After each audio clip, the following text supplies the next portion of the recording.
तो नोट में लिखा क्या है, let's understand. If a curve is concave upwards it will not lie below its own tangent. मतलब एक भी पॉइंट कर्व पे जो है वो खुद के टेंजेंट के नीचे कभी लाई नहीं करेगा, ठीक है ना. All the chords will lie above the curve. मतलब अगर आपने कॉर्ड बनाई, ठीक है ना, तो वो जो कॉर्ड होगी वो हमेशा उस लाइन के ऊपर लाई करेगी. इसका यूज कैसे करेंगे हम, मैं आपको बताता हूँ एक क्वेश्चन के अंदर, ठीक है ना. उससे पहले थोड़ा बहुत हम थियरी देख लेंगे. नेक्स्ट जो पॉइंट हमने बोला है, if the curve is concave downwards, अगर ये कॉन्केव डाउन कर्व है तो होगा क्या, इसके ऊपर कहीं पर भी आप अगर टेंजेंट खींचेंगे तो वो कर्व के हमेशा ऊपर रहेगा, ठीक है ना. जो भी कॉर्ड्स बन सकती हैं, the chords that will be formed, that will always be line below the tangent, ठीक है. तो 2 पॉइंट्स को काफी इंपॉर्टेंट है, अच्छे से लिख लो. इसको कैसे हम किसी इनइक्वालिटी में यूज करते हैं, नाउ लेट्स सी दैट, उसको देखेंगे, ठीक है. निधिश तुम क्या सॉल्व कर रहे हो, निधिश आरडी कर रहे हो तुम? सर आईडी नहीं मिला अभी तक सर, वही कर रहा हूँ ड्रिल. तो तुम फोटो ले लो ना, फोटो तो कोई भी भेज देगा तुमको आरडी के. हाँ सर. ठीक है, ड्रिल का भी ऑर्डर तुम पूछ लेना. साहिल इसको ऑर्डर बता देना किस ऑर्डर में ड्रिल करनी है, ठीक है. सारा ऑर्डर बता दिया मैंने, ये ड्रिल के बाद ये ड्रिल अटेम्प्ट करनी है, ठीक है. चलिए हाँ लेट्स सर. मूव ऑन, आगे चलते हैं. अब देखो इसको हम यूज, लिख लिया आपने कि नहीं लिखा? सर 2 मिनट फोटो ले लेंगे. लिख लो.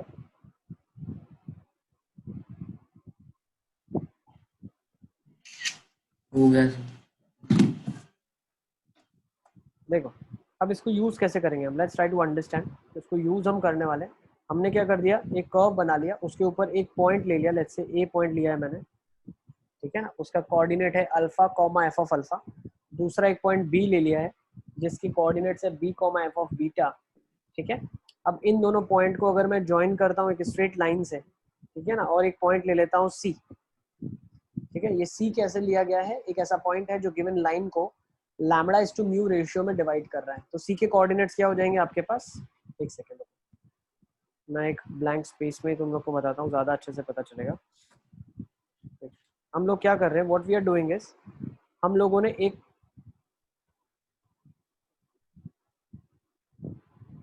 कर्व ले लिया, उसके ऊपर एक पॉइंट लिया ए, उसके ऊपर एक पॉइंट ले लिया बी, उन दोनों पॉइंट्स को हमने ज्वाइन कर दिया, ठीक है. एक के कोऑर्डिनेट्स है मान लो alpha comma F of alpha, जो बताना चाह रहे हैं हम. एक के कोऑर्डिनेट्स ले लिए बी के, let's say beta comma F of beta, ठीक है. और एक पॉइंट इसके ऊपर मैंने वेरिएबल सी ले लिया. वो सी वेरिएबल पॉइंट किसी रेशियो में लिया गया है such that lambda is to mu ratio में इस लाइन को डिवाइड कर रहा है. तो अगर मैं एक्स एक्सिस की बात करूं तो एक्स एक्सिस के रिस्पेक्ट में सी के कोऑर्डिनेट्स क्या हो जाएंगे, सी पॉइंट के कोऑर्डिनेट्स हो जाएंगे mu alpha plus lambda beta upon mu plus lambda. ये ठीक है, सबको क्लियर है? एक बार और बेटा सेक्शन फॉर्मूला लगा है ना, section formula, point on the line divides in the ratio lambda is to mu, lambda times this coordinate, mu times this coordinate, ये वाला कोऑर्डिनेट है ना. आ गया. नेक्स्ट, अब इस पॉइंट पे अगर हम, अब ये क्या स्ट्रेट लाइन के ऊपर है, तो y कोऑर्डिनेट कैसे निकालोगे इस सी पॉइंट का, देखो x कोऑर्डिनेट तो यही होगा, y कोऑर्डिनेट कैसे निकालोगे, lambda times f of b lambda f plus of mu times f of a mu upon f lambda beta. Plus mu. हाँ यस, ये लिख सकता हूँ मैं. अब मैं एक चीज मुझे बताओ, ये पॉइंट जो है, ये वाला जो पॉइंट है, ये x कोऑर्डिनेट है, ये अब अगर मैं कर्व में सब्स्टिट्यूट करूंगा तो क्या मैं बोल सकता हूँ ये वाला पॉइंट मिलेगा, नीचे वाला दिख रहा है आपको सर, पर कर्व पे तो लाइन ही नहीं कर रहे हैं. ये एक्स एक्सिस पे अगर ये पॉइंट लिया जाए, ठीक है ना, कर्व पे अगर मुझे पॉइंट लेना है तो उसके कोऑर्डिनेट्स क्या हो जाएंगे, mu alpha plus lambda beta upon mu plus lambda comma, ये तो x की वैल्यू है भाई, सी पे भी x की वैल्यू तो यही रहेगी ना, अरे हाँ. Mu alpha plus lambda beta by mu plus lambda, ठीक है ना, ये x की वैल्यू रहेगी. अब y की वैल्यू क्या हो जाएगी, अब फंक्शन क्या दिया हुआ है, एफ ऑफ एक्स एक फंक्शन है, तो अगर एफ ऑफ एक्स में ये वैल्यू x की आप सब्स्टिट्यूट करते हो तो आपको फंक्शन की वैल्यू मिलती है F of mu alpha plus lambda beta by mu plus lambda. Can I say that, क्या मैं ये चीज बोल सकता हूँ? हाँ सर. तो यहाँ से अब मैं कंपैरिजन कर सकता हूँ कि सी अगर देखा जाए तो वो एक हाइट पे है, सी कुछ ऊपर यूनिट पे है in comparison to let's say ये पॉइंट डी है कर्व के ऊपर, तो can I say that C D के ऊपर है? सर अगर hello yes yes yes Poojan, sir, वो f of u alpha plus lambda beta divided by u plus lambda y coordinate कैसे लिखा? भाई जो जो ये वैल्यू होती है वही एफ के अंदर जाती है, जो ये वैल्यू होती है वही एफ के अंदर जाती है ना। कर्व पे कोई भी पॉइंट कैसे लिखा जाएगा, एक्स कॉमा एफ एक्स लिखा जाएगा ना, हाँ सर। एफ ऑफ एक्स ही तो वाई होता है। तो वही हाँ हमने सर। किया है, जो आपने एक्स की वैल्यू ली वही एफ में जाएगी अंदर। तो यहाँ से हमने कंक्लूजन ये ड्रॉ कर लिया कि F of mu alpha plus lambda beta upon mu plus lambda जो होगा वो छोटा होगा lambda beta plus mu, sorry ये छोटा होगा किसके कंपैरिजन में, lambda times f of beta,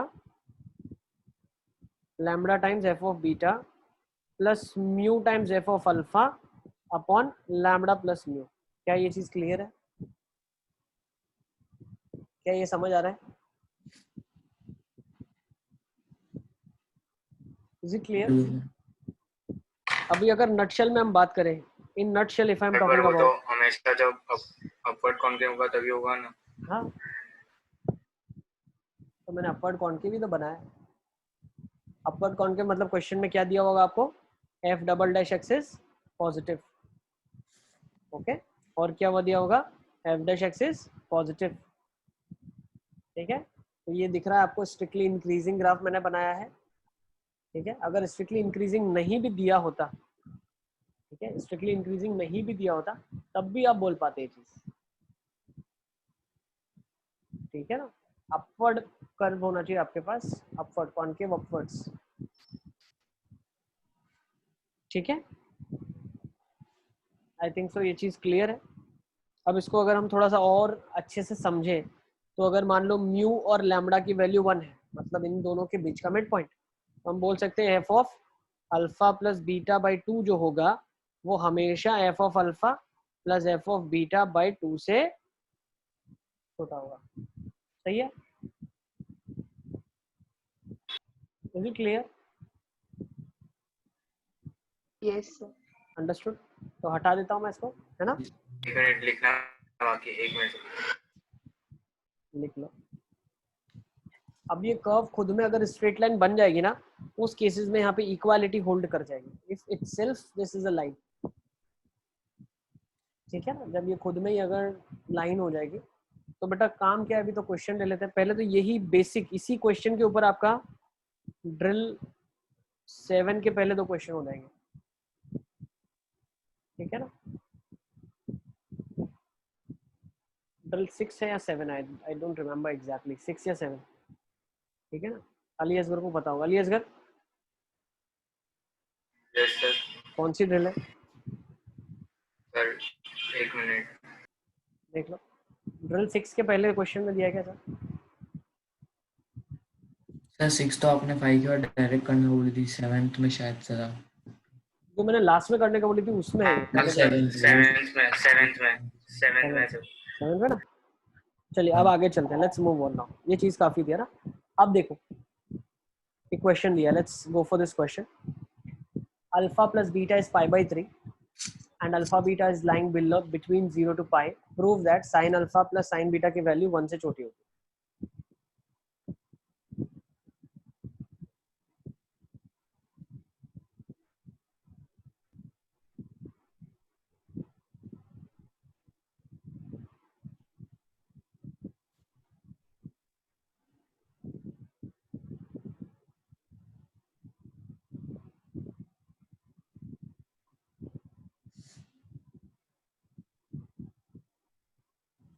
चलिए देखते हैं कैसे करेंगे इसको।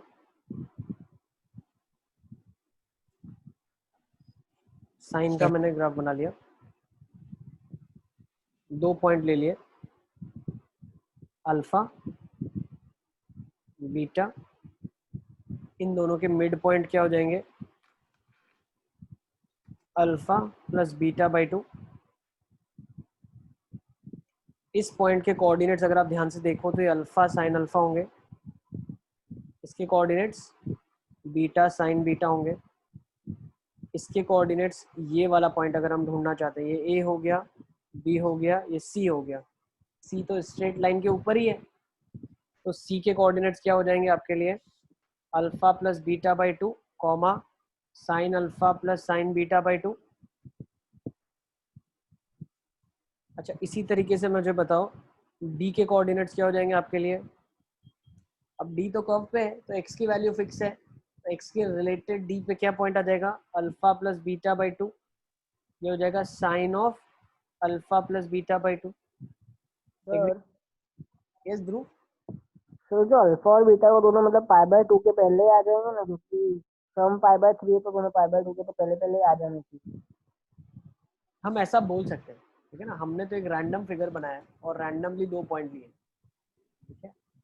फिर वो उसके बीच में आए या उसके बीच में ना आए, हमारा कहने का पॉइंट ये था कि अगर ग्राफ कॉन्केव डाउन है तो उसके ऊपर जो टेंजेंट होगा या उसके ऊपर जो पॉइंट होगा वो हमेशा उस कॉर्ड के ऊपर ही होगा, ठीक है ना। तुमने बिल्कुल ठीक बोला सर, मान लो ये 2 पॉइंट इधर है तो आप इधर दोनों पॉइंट ले लेना, इन दोनों पॉइंट को लेके जो लाइन बनाओगे वो जो लाइन बनेगी वो हमेशा कर्व के नीचे ही होगी, ठीक है, सही है, ओके। तो अब हमारे पास क्या है, sine alpha plus sign beta by 2 जो है, sine alpha plus sine of beta by 2 जो है, sine alpha plus sine of beta by 2 जो है, वो मैं ये बोल सकता हूँ कि जो वैल्यू होगी that will be definitely less than sine of alpha plus beta whole by 2, है ना। Equality will hold if, sir yes बेटा, सर वो हमने वो मतलब मिड पॉइंट पे लिया है वो सी।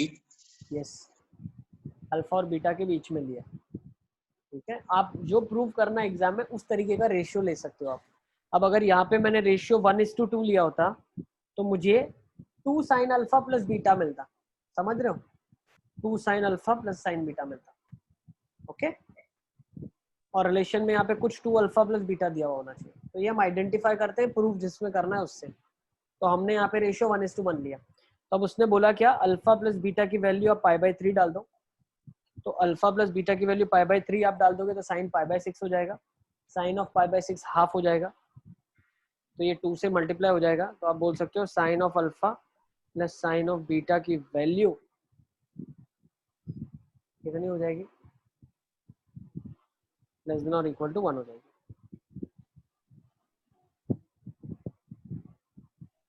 ओके। अब अल्फा अगर बीटा के बराबर हो जाएगा तो उस केसेस में ये दोनों चीजें बराबर हो जाएगी, ठीक है। सर ये पिंक में लिखा है उसके बाद से समझाओ। पिंक के बाद में बेटा हमने अल्फा प्लस बीटा की वैल्यू पाई बाई 3 इसमें सब्स्टिट्यूट कर ली, तो sine of alpha plus beta by 2 कितना हो जाएगा, साइन पाई बाई 6, जो कि हाफ हो जाएगा, ठीक है। साइन समझ आ गया क्या काम है इसका, नहीं समझ आया, एक और क्वेश्चन देता हूँ चलो। सर मतलब हाँ हो गया समझ। और सर हमने वो लैम्डा और म्यू को 1 ही क्यों लिया सर? बेटा ये प्रूफ करना था ना। अब ये क्वेश्चन मैं दूंगा जिसमें रेशियो कुछ और लेना पड़ेगा, डिपेंडिंग अपॉन हमें प्रूफ क्या करना है, सब उसके ऊपर है, ठीक है। एक और क्वेश्चन ले लेते हैं, चलो लेट्स से ये क्वेश्चन ले लेते हैं, let's take this question. Prove that for any two numbers x1 and x2 2 e raised to x1 plus e raised to x2 by 3 is greater than e raised to the power of 2x1 plus x2 by 3।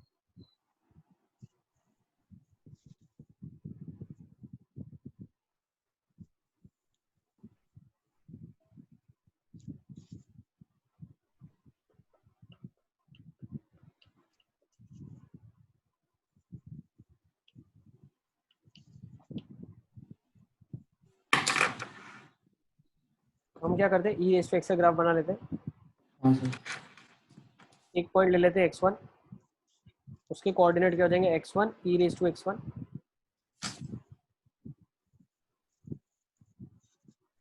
एक point आपने ले लिया x2, उसके coordinate क्या हो जाएंगे x2 e raised to the power of x2।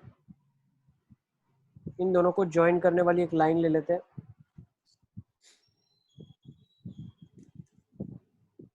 ठीक है। इन दोनों को जब हमने ज्वाइन कर लिया तो हमें क्या पता चला, सर इसमें 1:2 लेंगे ना। क्या ले लेंगे, 1:2 1:2 रेशियो ले लेंगे, लेंगे। बिल्कुल 1:2 रेशियो लेना पड़ेगा। जहाँ पे हम ले रहे हैं वो रेशियो क्या ले रहे हैं, 1:2 रेशियो ले रहे हैं, ठीक है। सर वो हाँ सर आ गया पूरा।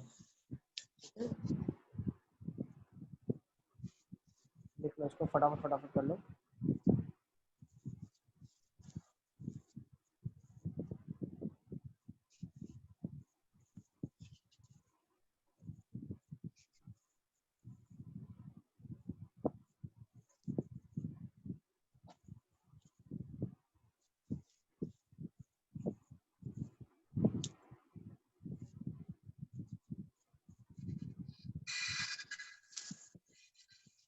आई थिंक सो हो गया प्रूफ। 2 minute sir.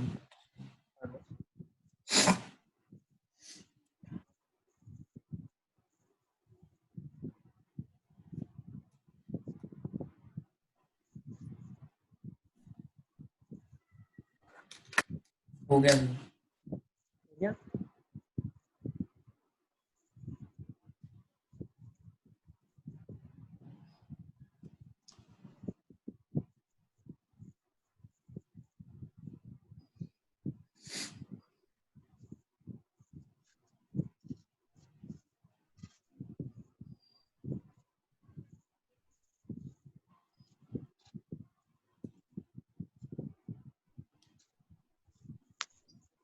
हाँ सर हो गया, चलो। ठीक है ना, आई थिंक सो कर लोगे आप लोग। Let's take next. तो बेटा आप करो, नहीं हुआ। नहीं हुआ। सर एक बार वापस बताओ। ये बेटा पॉइंट x1 है, e रेज टू x1 है, x2 e raise to x2। Join कर लेते हैं दोनों को। ठीक है, दोनों को ज्वाइन करने से क्या पता चला, इसके बीच का जो पॉइंट होगा आपके पास वो हमें 1:2 रेशियो में लेना है। तो जो x कोऑर्डिनेट पे पॉइंट आ जाएगा इसी लाइन को, तो पॉइंट क्या आ जाएगा 2x1 comma 2x1 plus x2 by 3। तो अगर वो कर्व पे पॉइंट होगा और लाइन पे कर्व होगा तो कर्व पे क्या हो जाएगा, सीधा कर्व में सब्स्टिट्यूट हो जाएगा 2x1 प्लस x2 बाई 3। और अगर स्ट्रेट लाइन में होगा तो y की वैल्यू भी 2:1 रेशियो में डिवाइड हो जाएगी, because it is on a line. वो क्या हो जाएगा 2 e raise to the power of x1 plus e raise to the power of x2 by 3। तो अब दिख रहा है क्लियरली ये वाली वैल्यू उसके नीचे है y एक्सिस के अकॉर्डिंगली। तो हम बोल सकते हैं e की power 2x1 plus x2 by 3 जो है that value is less than 2 e raise to the power of x1 plus e raise to the power of x2 by 3। Sir yes बेटा।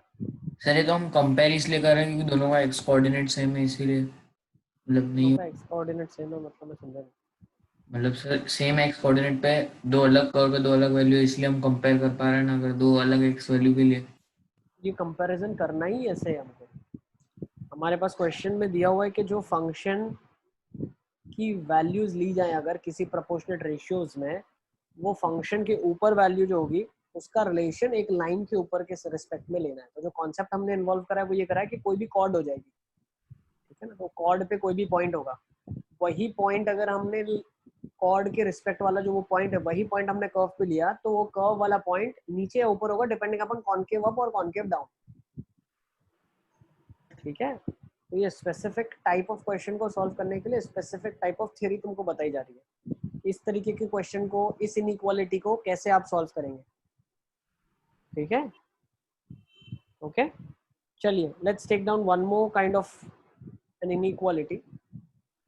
ठीक है, तुम जनरल बोल रहे हो बात ठीक है, लेकिन वो टाइप का क्वेश्चन जो होगा उस तरीके के क्वेश्चन को कैसे सॉल्व करना है, ठीक है ना, वो क्वेश्चन पहले पता होना चाहिए हमें, है ना।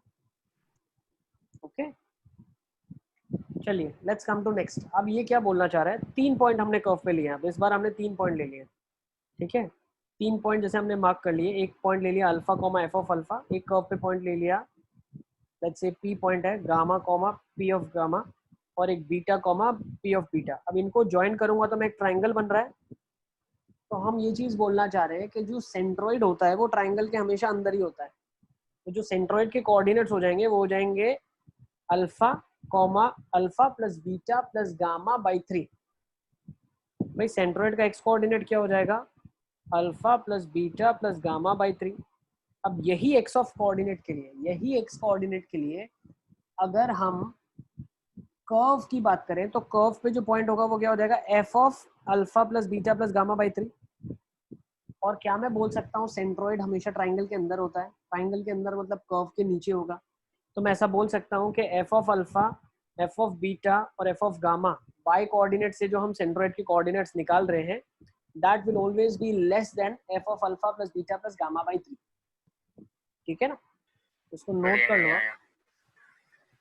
नहीं यार, मैं बताऊं, फिर से बताऊं, फिर से हम ऐसा बोलना चाह रहे हैं, एक कर्व है, कोई भी कर्व है बेटा, ठीक है ना, कर्व के ऊपर 3 पॉइंट ले लिया आपने, ये 3 पॉइंट को आपने ज्वाइन कर लिया तो एक ट्राइंगल बन गया। ट्राइंगल का जो सेंट्रोइड होगा वो कहीं ना कहीं अंदर लाई कर रहा होगा। सेंट्रोइड का एक्स कोऑर्डिनेट क्या हो जाएगा, alpha plus beta plus gamma by 3। Y coordinate हो जाएगा f of alpha plus f of beta plus f of gamma by 3। ठीक है ना, अब f of alpha plus beta plus gamma by 3 के कंपैरिजन में अगर यही पॉइंट हमने कर्व पे ले लिया तो वो क्या हो जाएगा, f of alpha plus beta plus gamma by 3।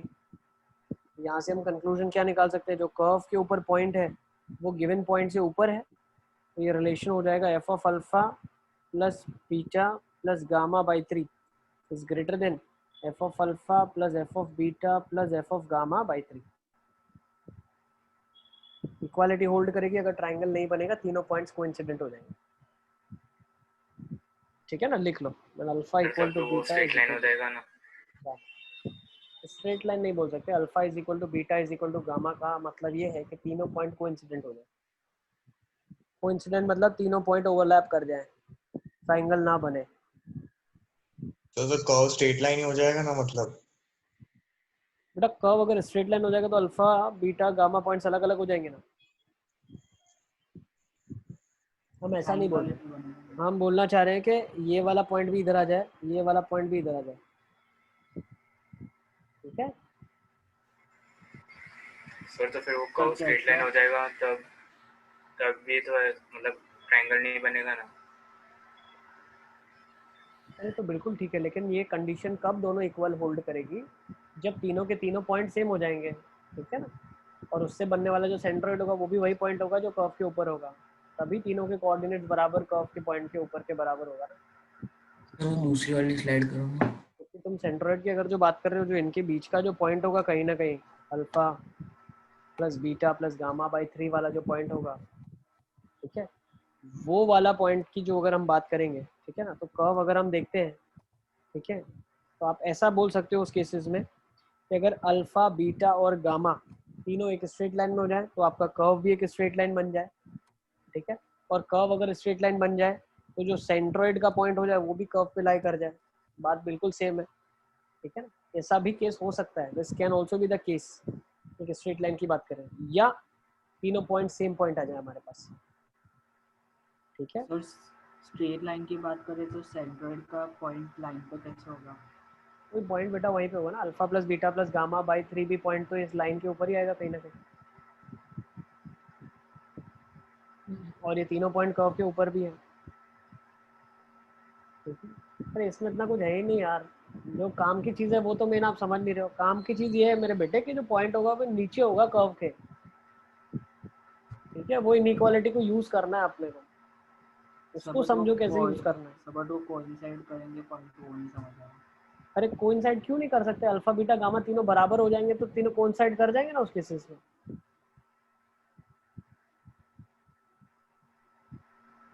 Alpha beta gamma अगर तीनों सेम हो जाएगा तो तीनों पॉइंट कोइंसाइड कर जाएंगे ना।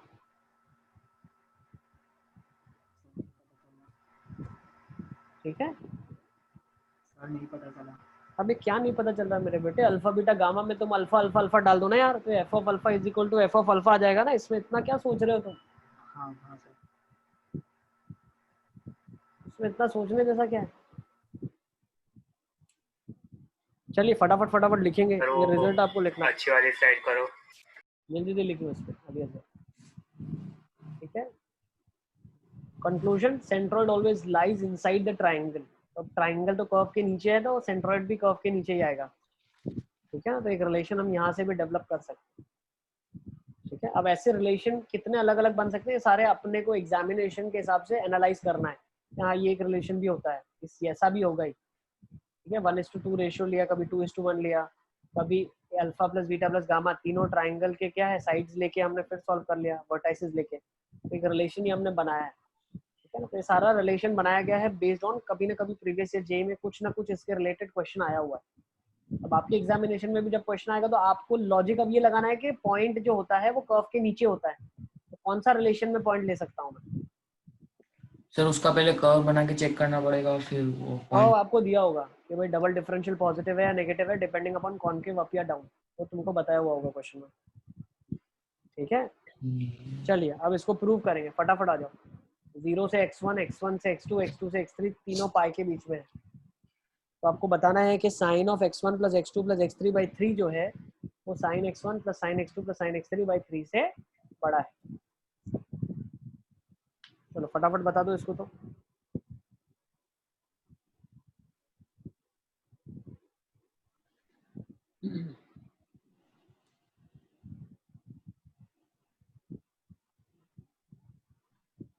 साइन का कर्व बना लें आप, पहला स्टेप। 2 मिनट वाह सर आपको जल्दी कर लो सर, तुम भी मेरे साथ ही कर लो। बीटा, या अगर यहाँ पे पॉइंट्स आपको दिया हुआ है तो आप पॉइंट्स ले सकते हो x1, एक पॉइंट ले लो x2 और एक पॉइंट ले लो x3। इन तीनों को ज्वाइन करके एक ट्राइंगल बन जाएगा, उसका कहीं ना कहीं सेंट्रोइड जो होगा वो इसके अंदर लाई करेगा ट्राइंगल के अंदर। उसके कोऑर्डिनेट्स हो जाएंगे x1 plus x2 plus x3 by 3, और उसका y कोऑर्डिनेट कैसे निकलेगा भाई, ये पॉइंट है x1 comma sine of x1, x2 comma sine of x2, x3 comma sine of x3, तो क्या हो जाएगा sine of x1 plus sine of x2 plus sine of x3 by 3, ठीक है। सिमिलरली हम क्या बोल सकते हैं, x1, x2 और x3 मेरे पास मालूम है मेरे को, इन तीनों का जो सेंट्रोइड है x1, x2, x3, इसी के कोरस्पॉन्डिंग अगर कर्व के ऊपर पॉइंट लिया जाए तो कर्व के ऊपर पॉइंट क्या आ जाएगा आपके पास, तो कर्व के ऊपर पॉइंट आ जाएगा मेरे पास, if I take this point curve के ऊपर आ जाएगा sine of x1 plus x2 plus plus x2 x3 by 3। अब ये वाले जो वैल्यू है कर्व के ऊपर that is obviously greater than the point centroid वाली y की वैल्यू के, अब बोल सकते हो ये वाली जो वैल्यू है दिस इज ग्रेटर देन और इक्वल टू इसके बराबर, लेकिन तीनों अलग अलग हैं तो इक्वालिटी होल्ड नहीं करेगा। क्यों नहीं करेगा, x1, x2, x3 के रिलेशन दिया हुआ है भाई, x1 छोटा है, x2 बड़ा है, x3 और बड़ा है, इसीलिए आप क्या बोल सकते हो, this will be greater in relation. Is it clear? चलिए आगे चलते हैं, लेट्स मूव ऑन। और 2 मिनट लिखना बाकी है। लिख लो अली असगर, इसके बाद इस क्वेश्चन को ले लो जिनका वो कंप्लीट हो चुका है, probably this is the last question of this time. Sir exam में कैसे पूछेंगे क्वेश्चन? ये दिया हुआ है ना बेटा आपके पास, alpha beta gamma are the angles, find out their minimum value या मैक्सिमम वैल्यू, ऐसा करके कुछ रिलेशन आपसे दिया होगा, आपको उसकी मिनिमम वैल्यू बतानी है, मैक्सिमम वैल्यू बतानी है, वो हम यहाँ से कंक्लूड करते हैं। Okay?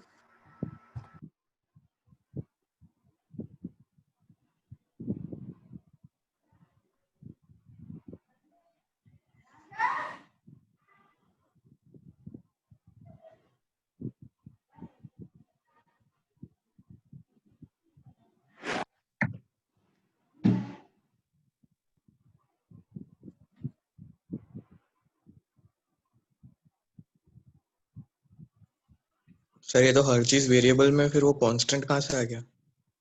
बहुत आसान है ना बेटा, अल्फा बीटा गामा ट्राइंगल्स के एंगल दिए हुए हैं, एंगल्स ऑफ द ट्राइंगल, तो क्या बोल सकते हो आप, sine alpha plus sign beta plus sign gamma upon 3, ठीक है। अभी आपने आगे वाला रिजल्ट प्रूफ किया है, क्या प्रूफ करके आए आप, इन सबका सम बाई 3 लेस देन किससे होगा, sine of alpha plus beta plus gamma by 3, sine of alpha plus beta plus gamma by 3, और अल्फा बीटा गामा पाई होगा। बिल्कुल, alpha beta gamma are the angles of the triangle. Okay, now equality will hold, what is the reason behind it, क्योंकि alpha beta gamma तीनों बराबर हो सकते हैं ना, ठीक है। तो यहाँ से आप क्या बोल सकते हो, तो sine of alpha plus sine of beta plus sine of gamma which is less than or equal to 3 times 3 goes over there, sin of alpha plus beta plus gamma pi by 3 is root 3 by 2। I think so, result proof कर लिया हमने, सही है, ठीक है। चलिए आगे चलते हैं, अब ये कॉन्सेप्ट को यहीं पे 2 कंक्लूड मिनट करते हैं। 2 मिनट सर लिखने तो दो। लिखने तो लो, लिख लो, जल्दी जल्दी लिखो फटाफट। अभी Asghar. Next concept, maxima minima based verb problems.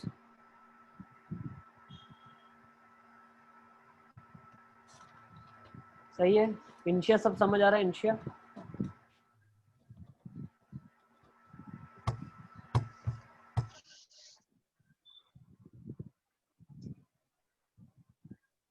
Karanvir,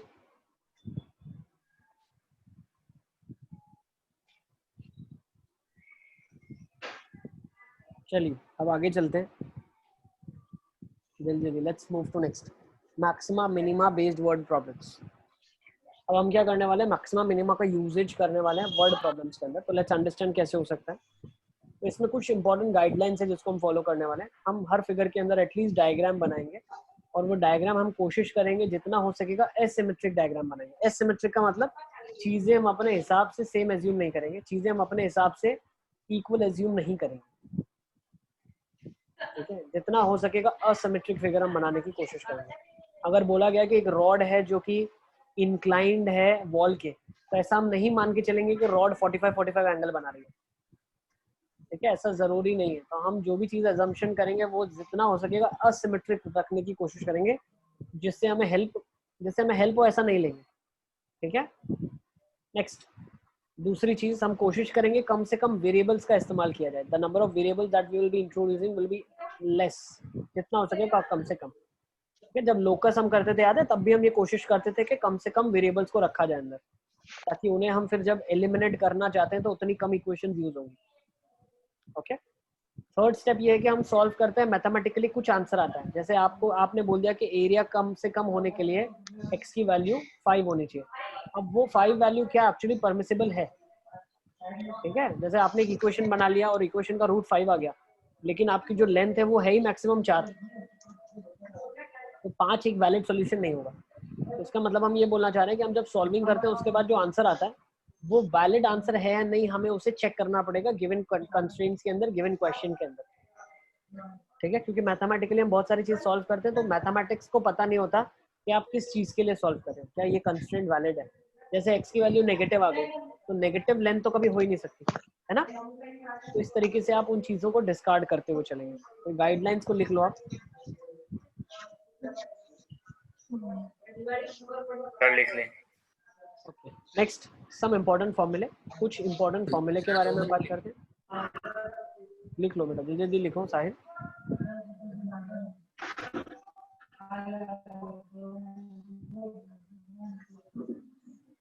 Ranveer, मेरी आवाज आ रही है तुमको?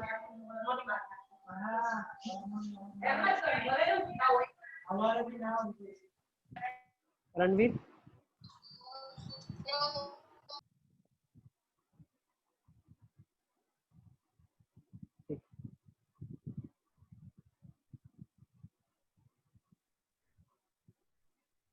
अब्दुल्ला, आवाज आ रही है मेरी?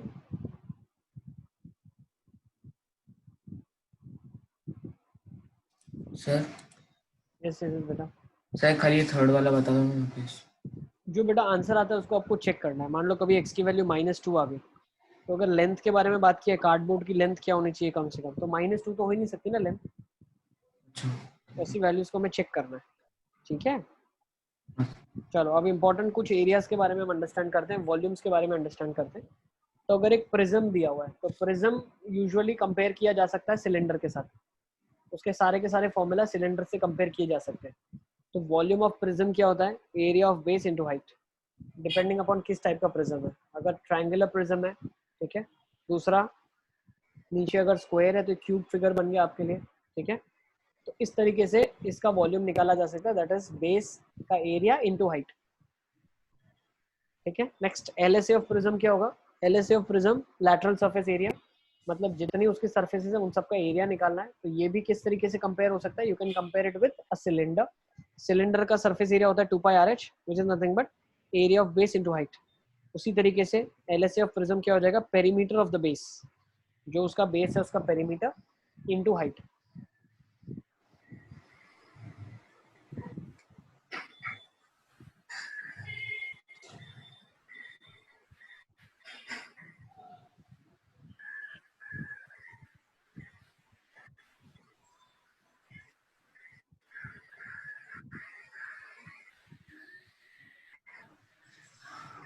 ठीक है, ध्यान से समझना। अब हम लैटरल सरफेस एरिया की बात कर रहे हैं। Next TSA, total surface area. अब टोटल सरफेस एरिया क्या होगा? LSA plus area of base and area of top. LSA plus area of base, area of top. तो जो बेस है, मान लो ट्रायंगुलर बेस है तो उसका ट्रायंगल का बेस का एरिया, और टॉप भी ट्रायंगुलर है तो उसके ट्रायंगल के टॉप का एरिया। ठीक है, चले आगे। सर लिखना बाकी है। ये सब तो आता ही होगा आपको, ये सब तो आता ही है ना पहले से। सर ये नीचे वाली लाइन इतना सारा compare with cylinder, all the above फॉर्मूले can be compared with cylinder. इनको याद रखने के लिए आप सिलेंडर के फॉर्मूलाज का मदद ले सकते हो। कभी भी अगर निकालना LSA तो सिलेंडर का याद कर लिया, 2πRH है, मेरे को पता है, तो 2πR area of 2πR circumference of the base into height है। तो इसी तरीके से जब प्रिज्म का निकालूंगा तो perimeter of the base into height.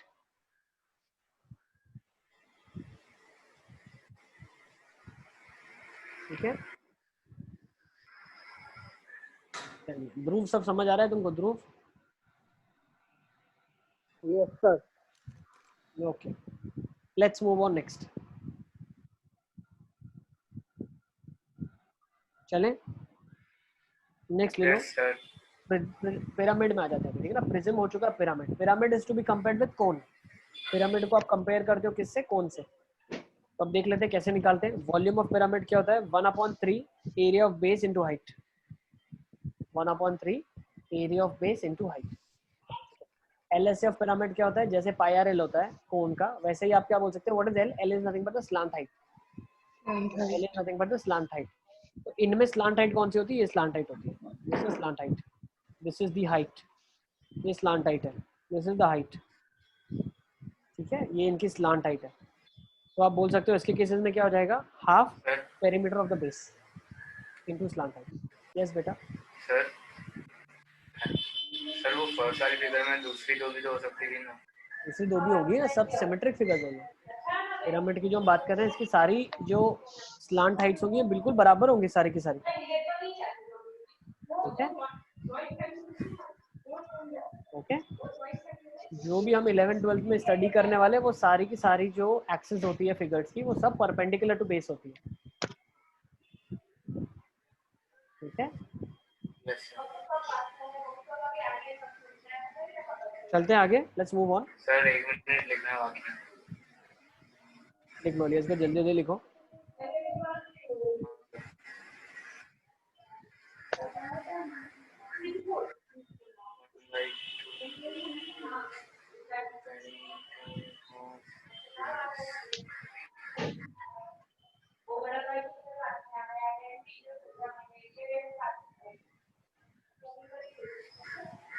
Sir हो गया। चलो पहला क्वेश्चन ले लेते हैं। Let's read the question. क्या लिखा है? A rod AB is sliding upon the coordinate axis with A on the x-axis and B on the y-axis. Find the maximum possible area of triangle AB. Find the maximum possible area of triangle ABC given length of the rod is L. ठीक है ना, आपको एक AB rod दी हुई है जो slide हो रही है कोऑर्डिनेट एक्सिस पे। आपको मैक्सिमम पॉसिबल एरिया बताना है, क्या होगा? Given length of the rod is L। Rod का लेंथ L है। तो लेट्स अंडरस्टैंड। फिगर पहले बना लेते हैं एक बार।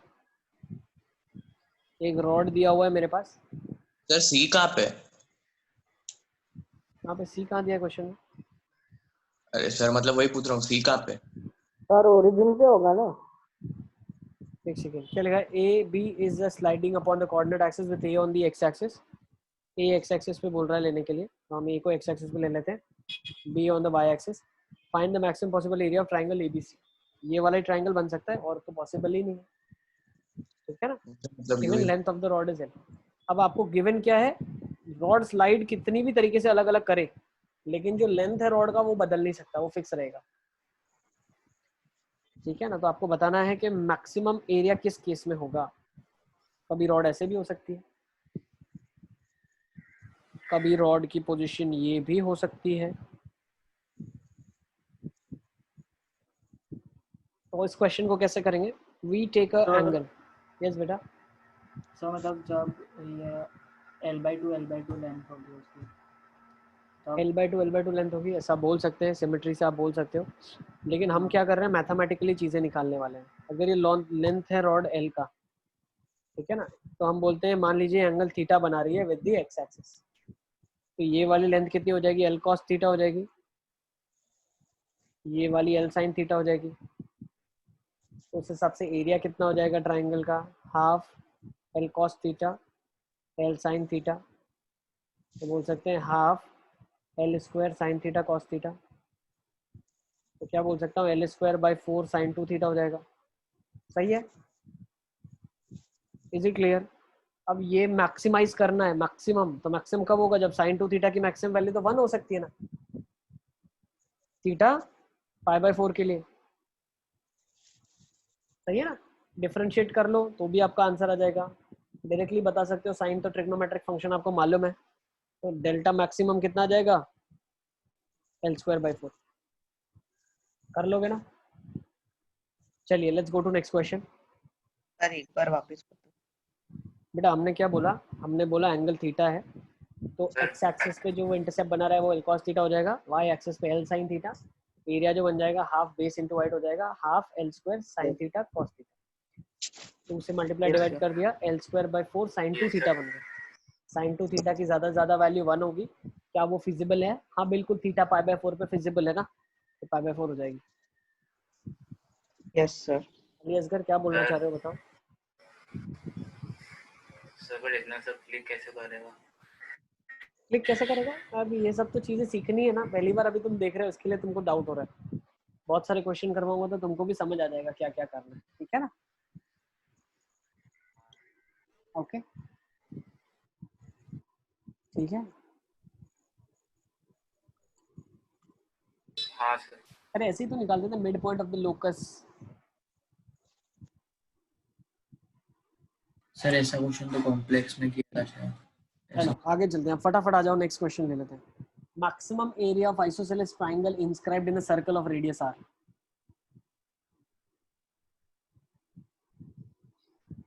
एक सर्कल दिया हुआ है आपको, एक आइसोसेलेस ट्रायंगल है जो सर्कल के अंदर इंस्क्राइब्ड है,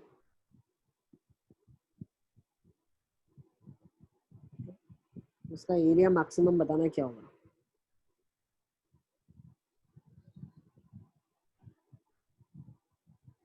देखो अगर आइसोसेलेस ट्रायंगल है जिसमें ए बी ए सी के बराबर होता है, तो मैं बोल सकता हूँ अगर ए से मैंने परपेंडिकुलर ड्रॉप किया तो वो कहीं ना कहीं डी पे मिलेगा। अब ये दो पार्ट में इसको डिवाइड भी करेगा।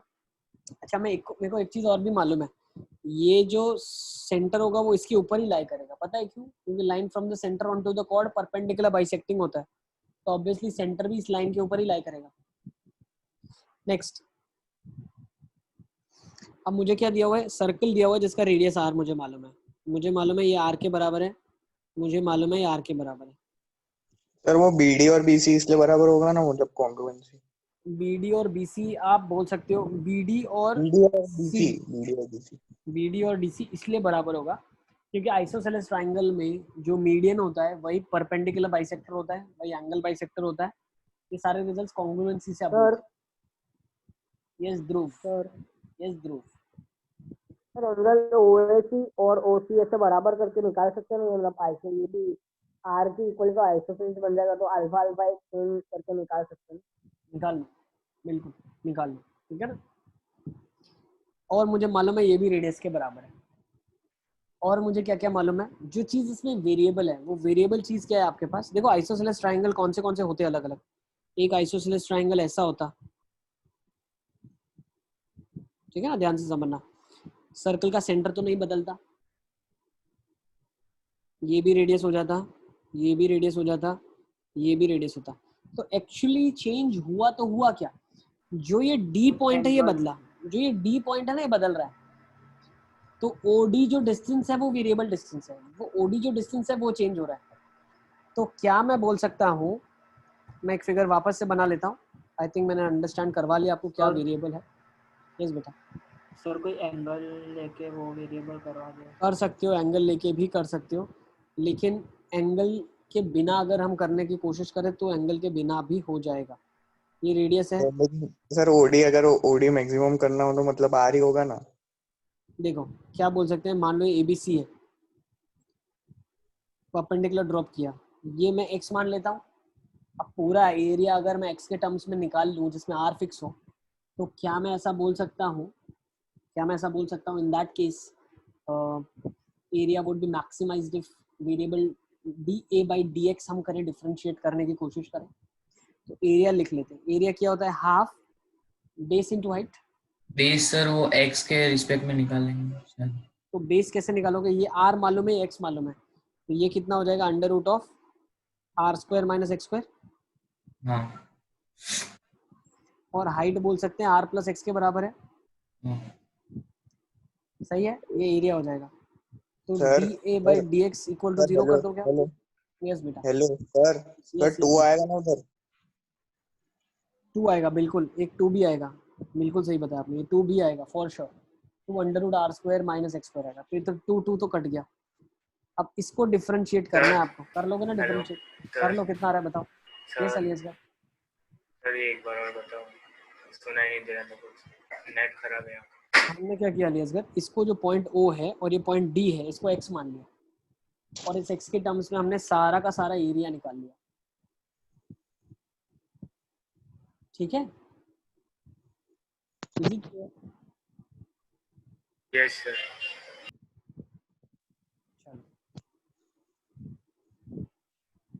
सर ये dA by dx 0 क्यों कर रहा है? dA by dx 0 इसके लिए कर रहे हैं क्योंकि x में इक्वेशन है ना बेटा, मैक्सिमाइज करना है ना एरिया, तो dA by dx 0 होना चाहिए ना, जो इक्वेशन है वो 0 की तरफ जानी चाहिए ना, डिफरेंशियल। भाई किसी भी चीज को मैक्सिमाइज या मिनिमाइज कैसे करते हैं? उसका डेरिवेटिव 0 को जाना चाहिए। किस पॉइंट पे मैक्सिमम होगा? हमने क्या किया, एरिया को फंक्शन ऑफ x बना लिया, जैसे x बदलेगा वैसे एरिया बदलेगा। तो किस x के लिए एरिया मैक्सिमम आएगा? जब dA by dx 0 होगा। कर लो, कितना रहा है? 1/2 under root r square minus x square into minus of 2x। Sir ऐसे तो एक मैक्सिमम और मिनिमा दोनों वही निकालें। मिनिमा तो क्या आएगा यार, मिनिमा तो क्या आएगा बताओ?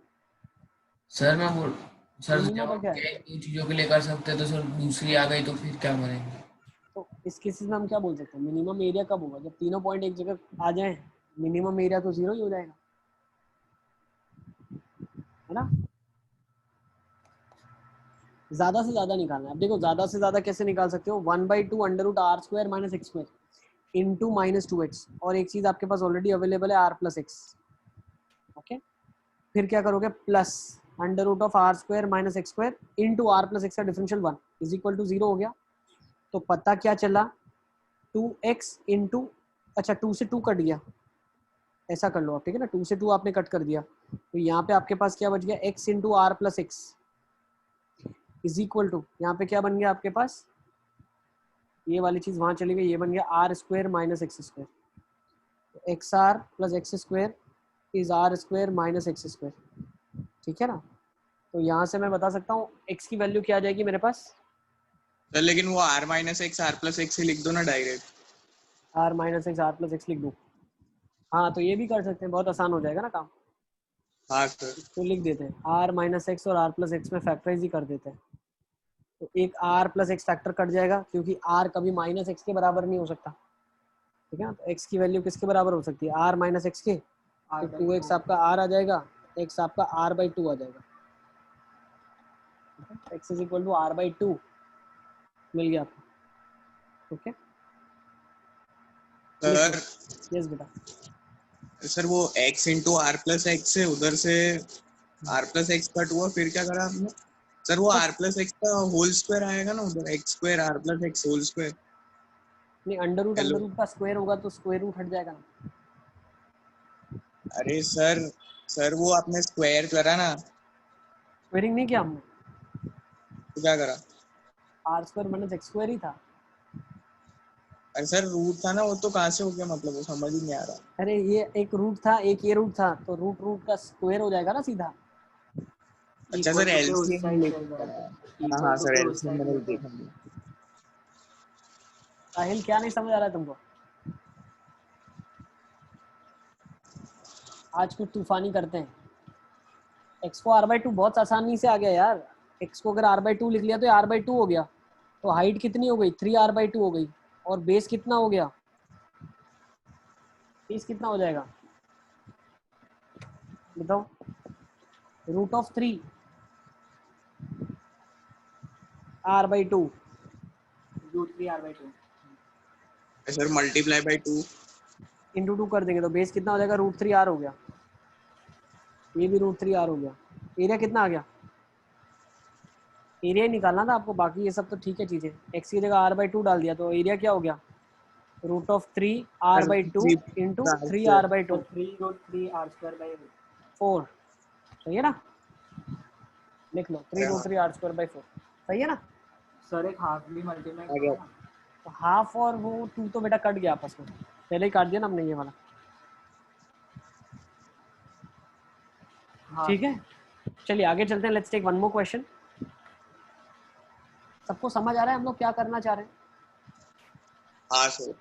धीरे धीरे फील्ड डेवलप होगी। अभी तो दूसरा क्वेश्चन किया, अभी तीसरे क्वेश्चन में find maximum volume of right circular cone inscribed in a sphere of radius r। रुको एक बार क्वेश्चन लिखने दो, एक लिख।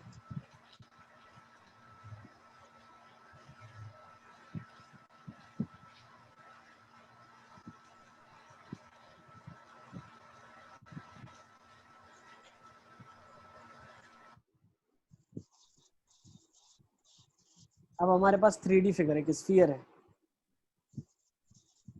अब ये बोल रहा है स्फीयर के अंदर क्या राइट सर्कुलर कोन हमको डालना है, राइट सर्कुलर कोन है, आपको बताना है मैक्सिमम वॉल्यूम क्या रहा होगा राइट सर्कुलर कोन का जो स्फीयर के अंदर रखा जा सकेगा, given sphere of the radius of the sphere is capital R। आपको ये मालूम है, देखो कितने अलग अलग कोन आ सकते हैं। कोन ऐसा आ सकता है, सर राइट सर्कुलर कोन मतलब राइट सर्कुलर कोन का मतलब ये होता है बेटा कि उसका जो बेस है वो एकदम 90 डिग्री राइट एंगल बना रहा है एक्सिस ऑफ द कोन के। हाँ सर। सर इसमें भी वो जो सेंटर से स्फीयर का जो सेंटर है उससे डी वाला ही कॉन्सेप्ट लगेगा फिर से। बिल्कुल बिल्कुल, क्या मूव हो रही है चीज, क्या मूव हो रही है, तो सिर्फ डी मूव कर रहा है, रेडियस तो कांस्टेंट ही है जिसमें चेंज कर। हाइट चेंज कर रही है।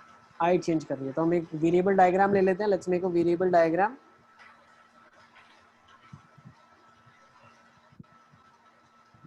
कोन ले लिया, वेरी इंपॉर्टेंट ना, ये बहुत इंपॉर्टेंट क्वेश्चन है 6 मार्क के लिए बोर्ड एग्जाम में, ध्यान रखना।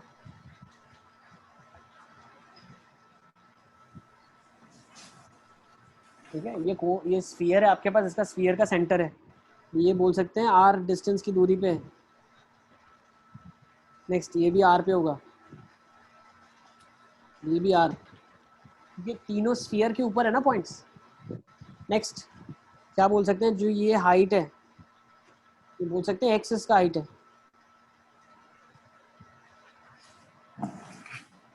ओके, तो इसका जब वॉल्यूम लिखा जाएगा तो वॉल्यूम कैसे लिखा जाएगा, 1/3 पाई। अब ये रेडियस तो कुछ आ रहा है, मान लो ये रेडियस तो कुछ आ रहा है, ठीक है ना। अब ये r कैसे निकालोगे, देखो 1/3 पाई r स्क्वायर और h।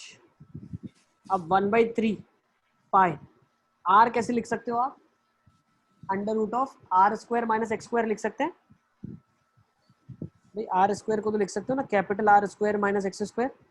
सर r² क्यों आपने, बेटा R क्यों नहीं होगा, कैपिटल R कैसे होगा यार, कोन का तो जो रेडियस होगा वो तो बेस का चाहिए ना। हाँ सर, हाँ सर। ये तो R² - x² और हाइट कितना हो जाएगा, r + x हो जाएगा। ये वॉल्यूम आ गया आपका, सही है, यस और नो, ये वॉल्यूम आ गया आपका।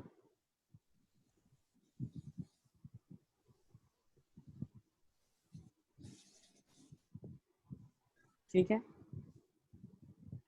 तो dv/dx क्या हो जाएगा, यहाँ से dv/dx = 0 कर लो आप, हो जाएगा ना आपसे, कर लेते हैं चलो, dv/dx कर लेते हैं, कितना जाएगा, r² - x² का डेरिवेटिव क्या हो जाएगा, -2x × r + x plus r² - x² = 0। तो 2x × r + x = r² - x²। तो r - x, r + x एक फैक्टर कट जाएगा, तो 2x कितना हो जाएगा, r - x हो जाएगा। तो 3x = r हो जाएगा, x r/3 हो जाएगा। नोट कर लो इसको, एक्स आर बाई 3 हो गया, वॉल्यूम निकाल लो अभी यहाँ पे 1/3 pi are square minus are square by 9, तो 8r square by 9 into are plus R by 3 4r/3, तो कितना हो जाएगा 9 3 जा 27 3 81 8 4 जा 32 पाई आर क्यूब बाई 81, नोट कर लो इसको 32 पाई आर क्यूब बाई 81, सही है।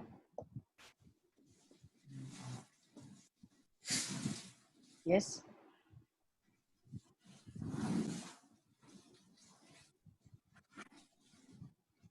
हाँ सर। चलिए लेट्स टेक नेक्स्ट नाउ, चलें आगे। सबने लिख लिया इसको? Let's take next. Find height of the right circular cylinder with maximum possible volume. ठीक है ना, आपको क्या करना है, आपको बताना है height of right circular cylinder with maximum possible volume that can be inscribed in a cone with height h and base radius r. Given axis and base of the cone and cylinder coincide. चलिए एक बार question लिख लो आप, फिर figure बना के देखो, फिर मैं बनाता हूँ। इंशिया सब समझ आ रहा है? इंशिया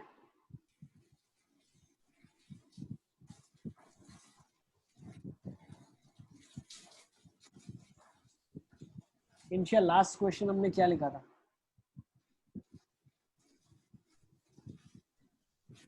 What was the last question that we wrote? कृपया कर अनम्यूट करके बताएं आप।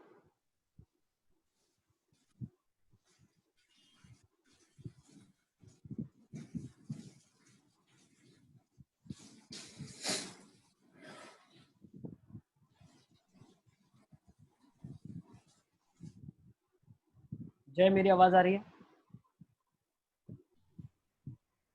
हाँ सर। जय, लास्ट क्वेश्चन का आंसर क्या था? Sir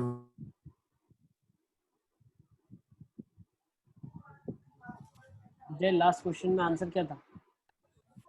1/3 pi are. नहीं, आर की वैल्यू क्या आ रही थी? एक्स की वैल्यू क्या आ रही थी जो वेरिएबल था?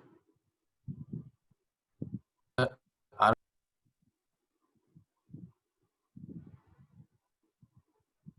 क्या आ रही है बताओ? लास्ट में एक्स की वैल्यू क्या आ रही थी क्वेश्चन हाँ में? Sir, r/3। और वॉल्यूम कितना आ रहा था? Sir 1/3 pi are square. Sir ये लास्ट में जल्दी जल्दी कंप्लीट करो ना, क्या लिखा है लास्ट में? फटाफट फटाफट क्या लिखा था, जल्दी जल्दी लिखो। वॉल्यूम तो तुमने नहीं लिखा तो बोला क्यों हाँ नहीं? सर। बोलना है तुमको, सर वेट करो प्लीज, ठीक है? इनशा क्वेश्चन नहीं आया मेरे पास आपका।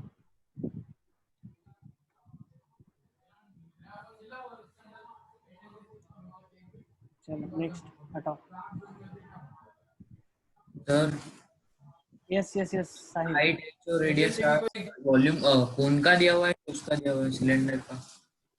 हमको दिया क्या हुआ है, देखो हमें तो बोला है हाइट सिलेंडर की ढूंढनी है जो कोन के अंदर है, ओके, जिसका हाइट h है, कोन का हाइट h मालूम है और कोन का रेडियस r भी मालूम है। बना लेते हैं फिगर। कोन का हाइट h मालूम है, रेडियस r मालूम है, उसके अंदर क्या है, एक सिलेंडर है।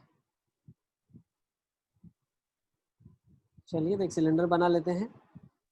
So there is a cone and there is inside a cylinder. Given height of the cylinder is h. Radius cylinder का क्या है? अच्छा, आपको हाइट हमने सिलेंडर का h इसलिए लिया है क्योंकि यही हमें निकालना है, ये क्या होगा, ओके।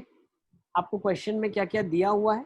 क्वेश्चन में आपको दिया हुआ है कि रेडियस कोन का, हाइट कोन का, आप एज्यूम कर सकते हो सिलेंडर का let's say capital R, you can assume this, ठीक है, ओके। अब कंडीशन क्या है, मैक्सिमम पॉसिबल वॉल्यूम, जो वॉल्यूम है वो मैक्सिमाइज होना चाहिए। तो वॉल्यूम क्या होगा सिलेंडर का, पाई R square H will be the volume of the cylinder. Now if I convert everything in terms of things which I know, कैसे कन्वर्ट करेंगे? अब रिलेशन कैसे निकालोगे? कोन के रेडियस और सिलेंडर के रेडियस, कोन की हाइट और सिलेंडर के हाइट में कुछ सिमिलैरिटी से बन रहा है। देखो अगर आप ध्यान से समझ पाओ, ये कैपिटल आर है, ये स्मॉल आर है। Sir R by R is equals to capital H, नहीं sir, capital H by H, small h. Similarity में क्या होता है? Part upon whole gives you part by whole. तो ये पार्ट अगर आप कंपेयर कर रहे हो तो पार्ट क्या है पता है? ये है capital H minus small h। So comparison can be done like this, हाँ सर, हाँ। Small h by h। Sir h minus r by r upon r equals to 1 minus h by h is r by r। ये relation बन जाएगा आपका। अब volume में replace कर दो, ना कैपिटल R मालूम है ना H मालूम है, तो यहाँ से हम कंपैरिजन क्या कर सकते हैं? हम लिख सकते हैं कैपिटल R को, ठीक है ना, या हम चाहें तो कैपिटल H को लिख सकते हैं। तो let's keep R as it is, pi R square. देखो आप R रिप्लेस करो H, क्या करना चाहते हो? आई थिंक H करना चाहिए क्योंकि H ढूंढना है। तो हम R को रिप्लेस करते हैं H के टर्म्स में, तो R को लिख सकते हो small r times 1 minus h by h into capital H. This is your volume. Now can I say dv by dh should be equal to 0? Variable बेटा कैपिटल H वेरिएबल है, छोटा वाला h तो constant है। होगा ना वो, क्या होगा? स्क्वायर होगा ना उसका, R square और 1 minus h by h का होल स्क्वायर। बिल्कुल बिल्कुल। अब डिफरेंशिएट कर दो, मेरे हिसाब से आप लोग कर लो। अब फटाफट मुझे h की वैल्यू बताओ क्या रही है? What is the value of h? h की वैल्यू क्या रही है? अच्छा ये r नहीं होगा, ये r जो है डिफरेंशिएट करने पे ये चीज जीरो की तरफ चली जाएगी, ठीक है ना। ये एक्चुअली इधर अगर देखें मैथमेटिकली तो यहाँ पे r स्क्वायर होना चाहिए। क्यों? क्योंकि हमने कैपिटल R को लिखा है r square 1 minus h by h का होल स्क्वायर। अब इसको डिफरेंशिएट कर लो dv बाई dh, तो h कितना आ रहा है बताओ?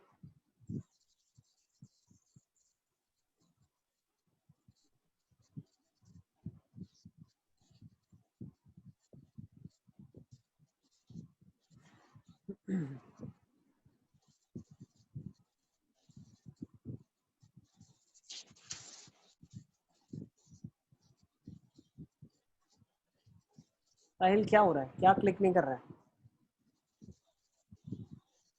चलो फटाफट फटाफट लिखो, जल्दी जल्दी निकालो। वॉल्यूम आपके पास अभी तक आ चुका था पाई R स्क्वायर, है ना, इनटू एक h था 1 माइनस h बाई h का होल स्क्वायर। अब dv बाई dh को जीरो की तरफ टेंड करवाना है, आपको जीरो करना है तो h की वैल्यू मिल जाएगी। सर एक मिनट कर लो।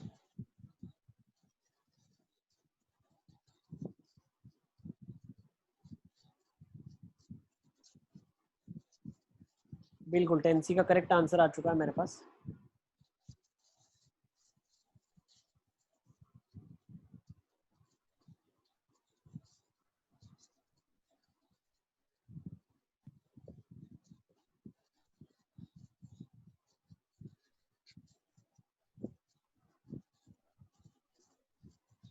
इक्वेट कर लो फटाफट फटाफट।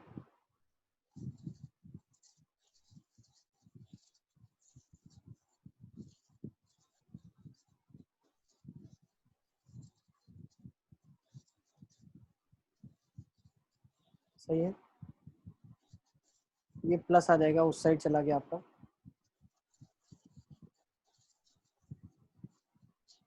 तो 3h by h is 1, so h is h by 3. Yes or no? Sir ये क्या करा? इक्वल टू 0 कर दिया बेटा हमने, इक्वल टू 0 कर दिया इस एक्सप्रेशन को डिफरेंशिएट करने के बाद। सर पर पाई R स्क्वायर कॉमन ही ले लेंगे ना, काट देंगे ना बेटा, दोनों साइड कट जाएगा ना। या इक्वल टू 0 कर दो लेके, ओके। और 1 माइनस h बाई h का होल स्क्वायर भी काट देंगे, क्योंकि देखो जब h h के बराबर हो जाएगा, ध्यान रखना एक फैक्टर आपका ये भी आया था h is equal to h। उस केसेस में क्या होगा? मिनिमम वॉल्यूम होगा, वॉल्यूम 0 के बराबर हो जाएगा। क्यों? क्योंकि फिर ये सिलेंडर H जो है, आ गया। क्या बोल रहे हो पूजन? तो सिलेंडर के अंदर कौन आ जाएगा? हाँ तो सर ये ऐसी H लाइन आ जाएगी ना। आ गया। क्या कहा हेलो गया? हेलो। क्या कहा गया? अरे sir H is equals to H कैसे आ गया? अरे एक फैक्टर ये काटा ना हमने, ये काटा, उसका भी तो रीजन वैलिडेट करना पड़ेगा ना। 1 माइनस एच बाई एच आपने कट कर दिया दोनों में से कॉमन, अरे हाँ कभी वो भी 0 हो सकता है ना। 1 minus H by H equal to 0 हो जाएगा, तो H is equal to H आ जाएगा ना इस केसेस में। सही है साहिल? सर क्या और नहीं समझ आ रहा यार, क्या नहीं सर समझ? 1 मिनट उसको बिना भी करने दो जरा, देखने तो 1 मिनट। जल्दी कर लो चलो, नेक्स्ट क्वेश्चन लेते हैं इसके बाद। अरे और सर बताओ। 1 मिनट रुको। सर रुको तो सही, इधर हम इधर देखने तो दो एक बार नजर। सर लास्ट क्लास से पूरा अलग है। अरे बेटा बिल्कुल अलग ही चीजें पढ़ रहे हैं अपन। इसमें हम लोग सारे वर्ड प्रॉब्लम्स कर रहे हैं जिसमें हम मैक्सिमाइज मिनिमाइज कर रहे हैं, ठीक है ना, गिवन कंस्ट्रेंट्स को। 6 मार्क का फॉर श्योर बोर्ड एग्जामिनेशन में इसके ऊपर क्वेश्चन आता है, इसमें से या रेट चेंज हो जाए। यस मतलब ये जेई के लिए इम्पोर्टेंट नहीं है ना? जेई के लिए भी इम्पोर्टेंट है, ऐसा कैसे हम बोल सकते नहीं?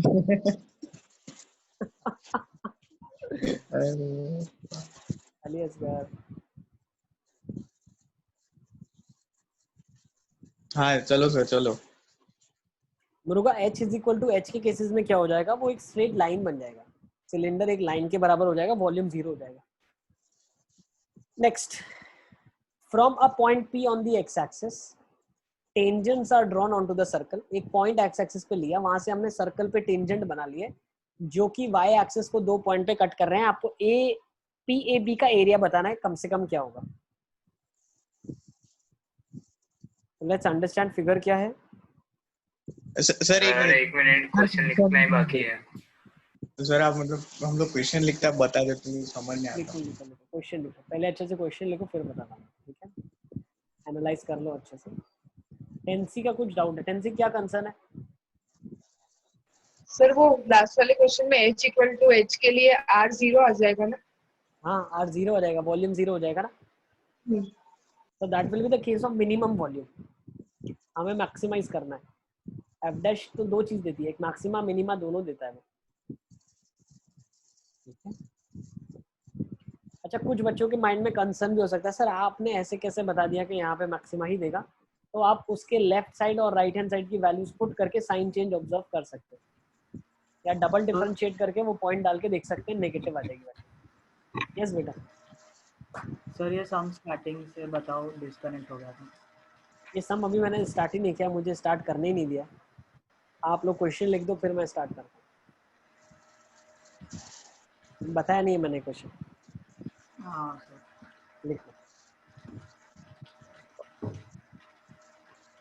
साहिल क्या प्रॉब्लम आ रही है? मुझे लगता है साहिल ने लीव कर दिया सेशन। चलो सर चलो चलो। एक पॉइंट के बाद उसका वो ना टॉलरेंस लेवल खत्म हो जाता है, थ्रेशोल्ड फ्रीक्वेंसी। चलो अब इधर देख लेते हैं क्या दिया। एक सर्कल दिया आपको, ठीक है? अब एक पॉइंट लिया एक्स एक्सिस के ऊपर, वहां से आपने क्या करा, टेंजेंट बना लिया, ठीक है ना? ये drawn tangents to the circle. Let's say tangent बना लिया हमने। Now these tangents are intersecting at 2 points. Let's say this point is A for me and this point is B.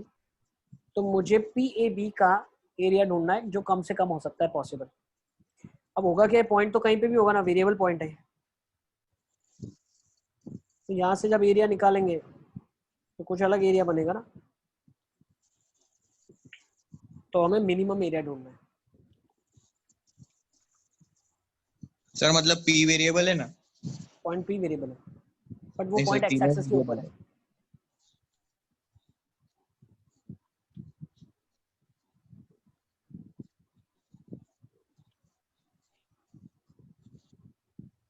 ठीक है ना? तो एक फिगर बना लेते हैं, ठीक है ना, जिसके अंदर एक ही लाइन हो, एक ही सर्कल पे ए और पॉइंट। बी कोई मतलब एक कोऑर्डिनेट होना चाहिए ना फिक्स वाला। हाँ निकाल सकते हो आप, किसी एक वेरिएबल के फॉर्म में एज्यूम करके उनकी कोऑर्डिनेट्स निकाल के एरिया को मिनिमाइज करने की यही कोशिश करने वाले हैं हम।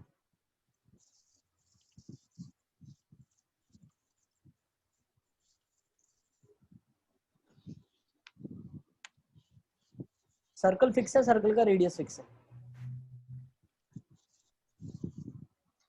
तो अगर सर्कल फिक्स है तो लाइन से टेंजेंट के पॉइंट का जो डिस्टेंस होगा वो रेडियस के बराबर होगा टेंजेंसी वाले पॉइंट का। हाँ सर, रेडियस 1 होगा। रेडियस आ रही है बेटा, 1 नहीं है। X square plus y square equal to are square है। आर और मान लो ये एंगल थीटा है, तो क्या सब आप आर के टर्म्स में लिख सकते हो? ये कितना हो जाएगा? देखो ये वाला हो जाएगा आपके पास 90 है, तो ये एंगल कितना हो जाएगा? 90 माइनस थीटा हो जाएगा। ये थीटा हो जाएगा, ये भी 90 माइनस थीटा हो जाएगा। ठीक है? हाँ सर। तो एरिया ऑफ ट्राइंगल अगर मेरे को ढूंढना है तो मुझे देखो ये कोऑर्डिनेट, अगर मैं पी का कोऑर्डिनेट ढूंढ पाऊँ तो पी का कोऑर्डिनेट क्या हो जाएगा? आर अपॉन साइन थीटा बोल सकता हूँ। Opposite by hypotenuse is sine theta, opposite is r. Sir r upon sine theta कैसा है? ठीक है, एग्रीड। नेक्स्ट, इसका कोऑर्डिनेट क्या आ जाएगा? तो 90 माइनस थीटा कैसे लिखा आपने? ये तो बेटा सब है ना, theta 90 minus theta, 90 minus theta, ये 90 है ना पूरा एंगल ये वाला। तो अगर एक 90 माइनस थीटा हो तो ऑटोमेटिकली दूसरा थीटा हो जाएगा। इसी तरीके से आप इसको क्या बोल सकते हो? आर अपॉन कॉस थीटा बोल सकते हो, है ना। अब एरिया ऑफ ट्राइंगल लिखना है तो एरिया ऑफ ट्राइंगल क्या लिखा जाएगा? हाफ बेस क्या है? आर साइन थीटा है। वो आपने आर थीटा कैसे लिखा हुआ है? एक्स कोऑर्डिनेट ऑफ पी बेटा ट्राइंगल में लगा दिया ना sine theta, sir sine theta. Yes बेटा। सर वो हाइपोटेनस की आर बाय साइन थीटा है क्या मतलब? ये लेंथ है ना, ये वाली लेंथ है, ये लेंथ। सर उसको ओ लिख दो ना। सर ओपी नाम है। ओ नाम दे दूं? ओ नाम दे दिया, ओपी। तो ये आर बाय साइन थीटा हो गया, और हाइट कितनी हो गई? R by cos theta. और जो ये ऊपर वाले ट्राइंगल का एरिया होगा उसका वही सेम नीचे का भी होगा, तो डबल कर दूं मैं, इंटू 2 कर दिया मैंने, तो एरिया ऑफ ट्राइंगल क्या हो गया? 2r स्क्वायर साइन 2 थीटा हो गया। सर वो डबल, सर वो ऐसा मतलब जरूरी है कि वो नीचे भी सेम ही होगा? सेम ही होगा ना बेटा, दोनों कॉन्ग्रुएंट फिगर्स बनेगी ना, क्योंकि एक्सटर्नल पॉइंट से अगर टेंजेंट ड्रॉ करते हैं हम दो, तो वो बीच वाली लाइन एंगल बाइसेक्टर की तरह एक्ट करती है। ये दोनों कॉन्ग्रुएंट प्रूव कर दोगे ना, ये भी थीटा होता है, याद है 10th में पढ़ा था सर्कल्स, ऊपर थीटा नीचे थीटा, ये 90 माइनस थीटा होता है, याद है ना। Length of tangents from an external points are equal, तो ये दोनों बराबर होगी। ठीक है, कॉमन है। ठीक है, right angle hypotenuse and side. 2 cut कैसे करा? 2 कट क्योंकि नीचे का भी एरिया आ गया ना बेटा, डबल हो गया ना एरिया ऊपर वाले का। हाँ। अब 2 से एक मल्टीप्लाई कर दिया। 2r स्क्वायर क्यों लिख रहे हो आप? हाँ क्या? हाँ हाँ हाँ, आगे आगे आगे। तो थीटा आपके, तो एंगल कितना, तो अब ट्राइंगल का एरिया आ गया 2r square cosec of 2 theta. अब बिल्कुल इसको मिनिमम ही पूछना चाहिए, कोसिक थीटा का मिनिमम वैल्यू ही हमें पूछना चाहिए था इसे। अगर मैक्सिमम पूछता तो इनफाइनाइट आ जाता। तो मिनिमम कितना आ जाएगा? डेल्टा मिनिमम 2r स्क्वायर बोल सकते हैं, 5/2। नोट कर लो इसको, 5/4। ठीक है, चलिए आगे चलते हैं, लेट्स मूव ऑन।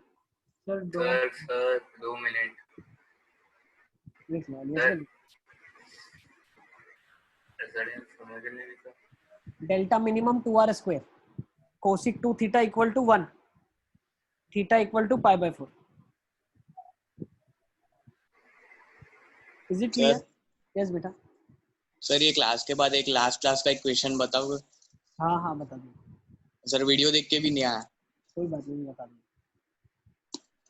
ठीक है, चलो इसके बाद अब एक इम्पोर्टेंट क्वेश्चन कर रहे हैं जो कि बिल्कुल ही बहुत important school examination point of view से, क्योंकि एनसीईआरटी का क्वेश्चन है। ठीक है, तो इसको कर लो पहले फटाफट।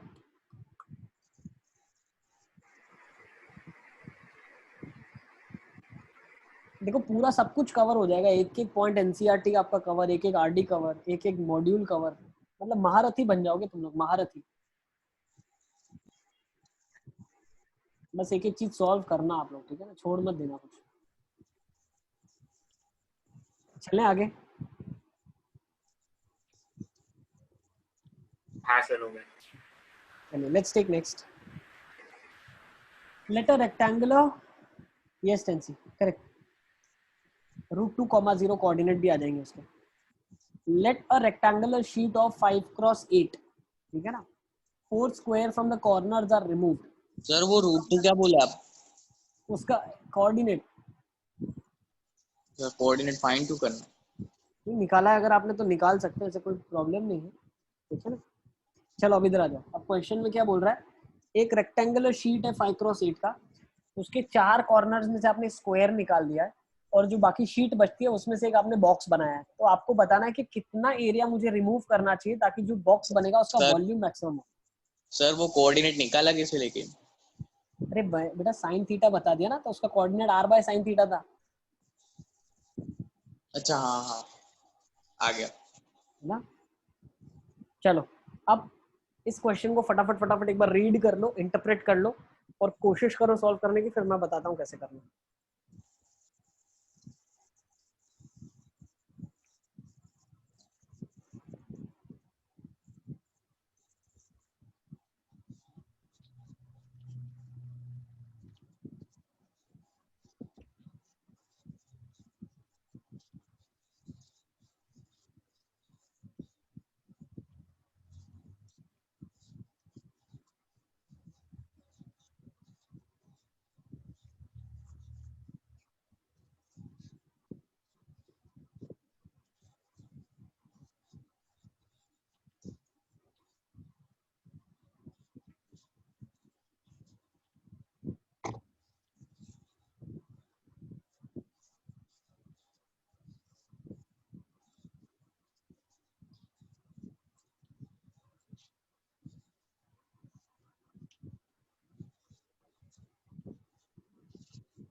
चलिए देखिए कैसे करेंगे इसको।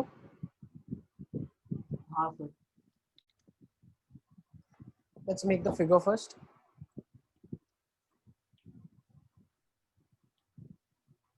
8 5 5x8 का रेक्टेंगुलर बॉक्स है, इसमें से स्क्वायर्स आपने निकाल दिए हैं और वो स्क्वायर इस तरीके से निकाले हैं जो बाकी आपके पास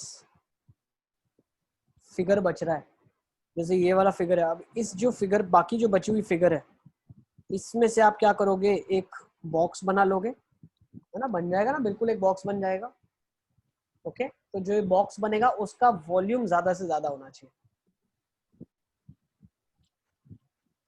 मतलब इसका एरिया मैक्सिमम होगा तो वॉल्यूम मैक्सिमम। तो वॉल्यूम निकाल लेते ना, वॉल्यूम होगा क्या x के टर्म्स में, हम उसको निकाल लेते हैं। तो मान लो ये x है, ये भी x है, ये भी x है, ये भी x है, x है, x x x x x x, ये x पार्ट वाले सारे निकल गए। अब जो फिगर मेरे पास बची है वो ये फिगर है। तो क्या मैं बोल सकता हूँ इस फिगर का जब मुझे वॉल्यूम निकालना है, ठीक है ना, तो क्या मैं डायमेंशन बता सकता हूँ volume of this cuboidal figure that will be formed. तो जो क्यूबॉइडल फिगर बनेगी उसकी हाइट क्या होगी, उसकी हाइट क्या होगी, पहले तो हाइट निकालो, हाइट क्या होगी, x हाइट होगी, उसकी ब्रेड्थ क्या होगी, एक 5 - 2x, बिल्कुल एक 5 - 2x हो जाएगी, और एक क्या हो जाएगी 8 - 2x हो जाएगी। तो वॉल्यूम क्या हो जाएगा, length breadth height which will be, किसकी हाइट x हो गई, कैसे हो गई? x हो गई ना बेटा, ये वाला पोर्शन फ्लैप हो गया ना, ये वाला जो हाइट है ये उठ जाएगा ऊपर और हाइट बन जाएगा ना। बॉक्स कैसे बनाओगे, इसमें से बॉक्स बक्सा बनाना है ना, काट के ये कटा हुआ है उसको सीधा खड़ा कर देंगे, दो साइड को फ्लैप कर देंगे, इन दोनों को फ्लैप को खड़ा कर देंगे। तो x इसकी लेंथ हो जाएगी, x इसकी हाइट हो जाएगी, एक लेंथ हो जाएगी 8 - 2x और एक हो जाएगी 5 - 2x। सही है, तो वॉल्यूम आ गया x के टर्म्स में। आपको करना क्या है, बस dv/dx = 0 कर दो, आपका काम खत्म। निकालो फटाफट, क्या रहा है बताओ।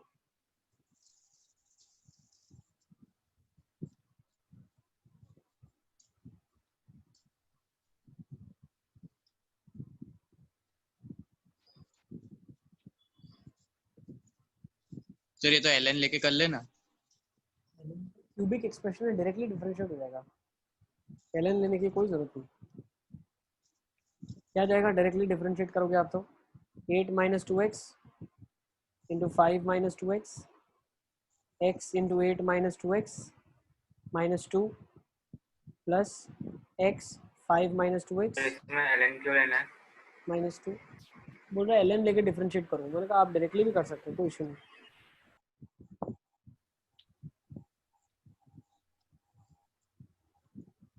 कर लो जल्दी जल्दी, बताओ क्या आ रहा है मेरे को फटाफट।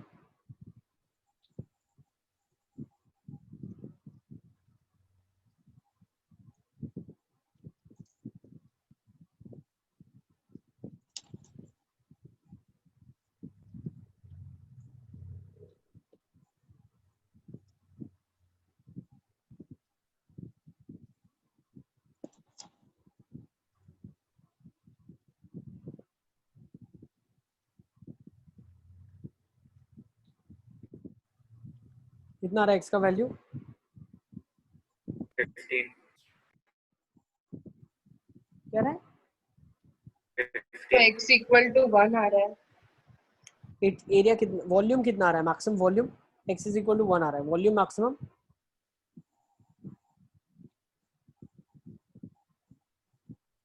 18 आ रहा है। सर एक 18 बार मीटर सॉल्व कर दो।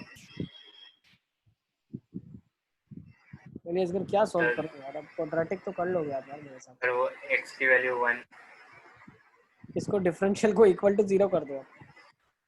तो वॉल्यूम सर उससे नहीं आ 18। रहा है। कर लेना, सर करके उससे नहीं आ रहा, एक बार आप करके बताओ। सर मेरा तो x तो हाँ सर आ गया सर। क्यों नहीं आ रहा? x की दो वैल्यूज आ रही है, क्या क्या आ रही है? दो वैल्यूज सर तो 1 और 10/3। 1 और 10/3 आ रही है। हाँ सर। तो 1 तो और 10/3 डालेंगे तो नेगेटिव हो जाएगी ब्रेथ। बिल्कुल बिल्कुल, x अगर 10/3 हो गया तो ये वाला पोर्शन नेगेटिव हो जाएगा अपना, है ना?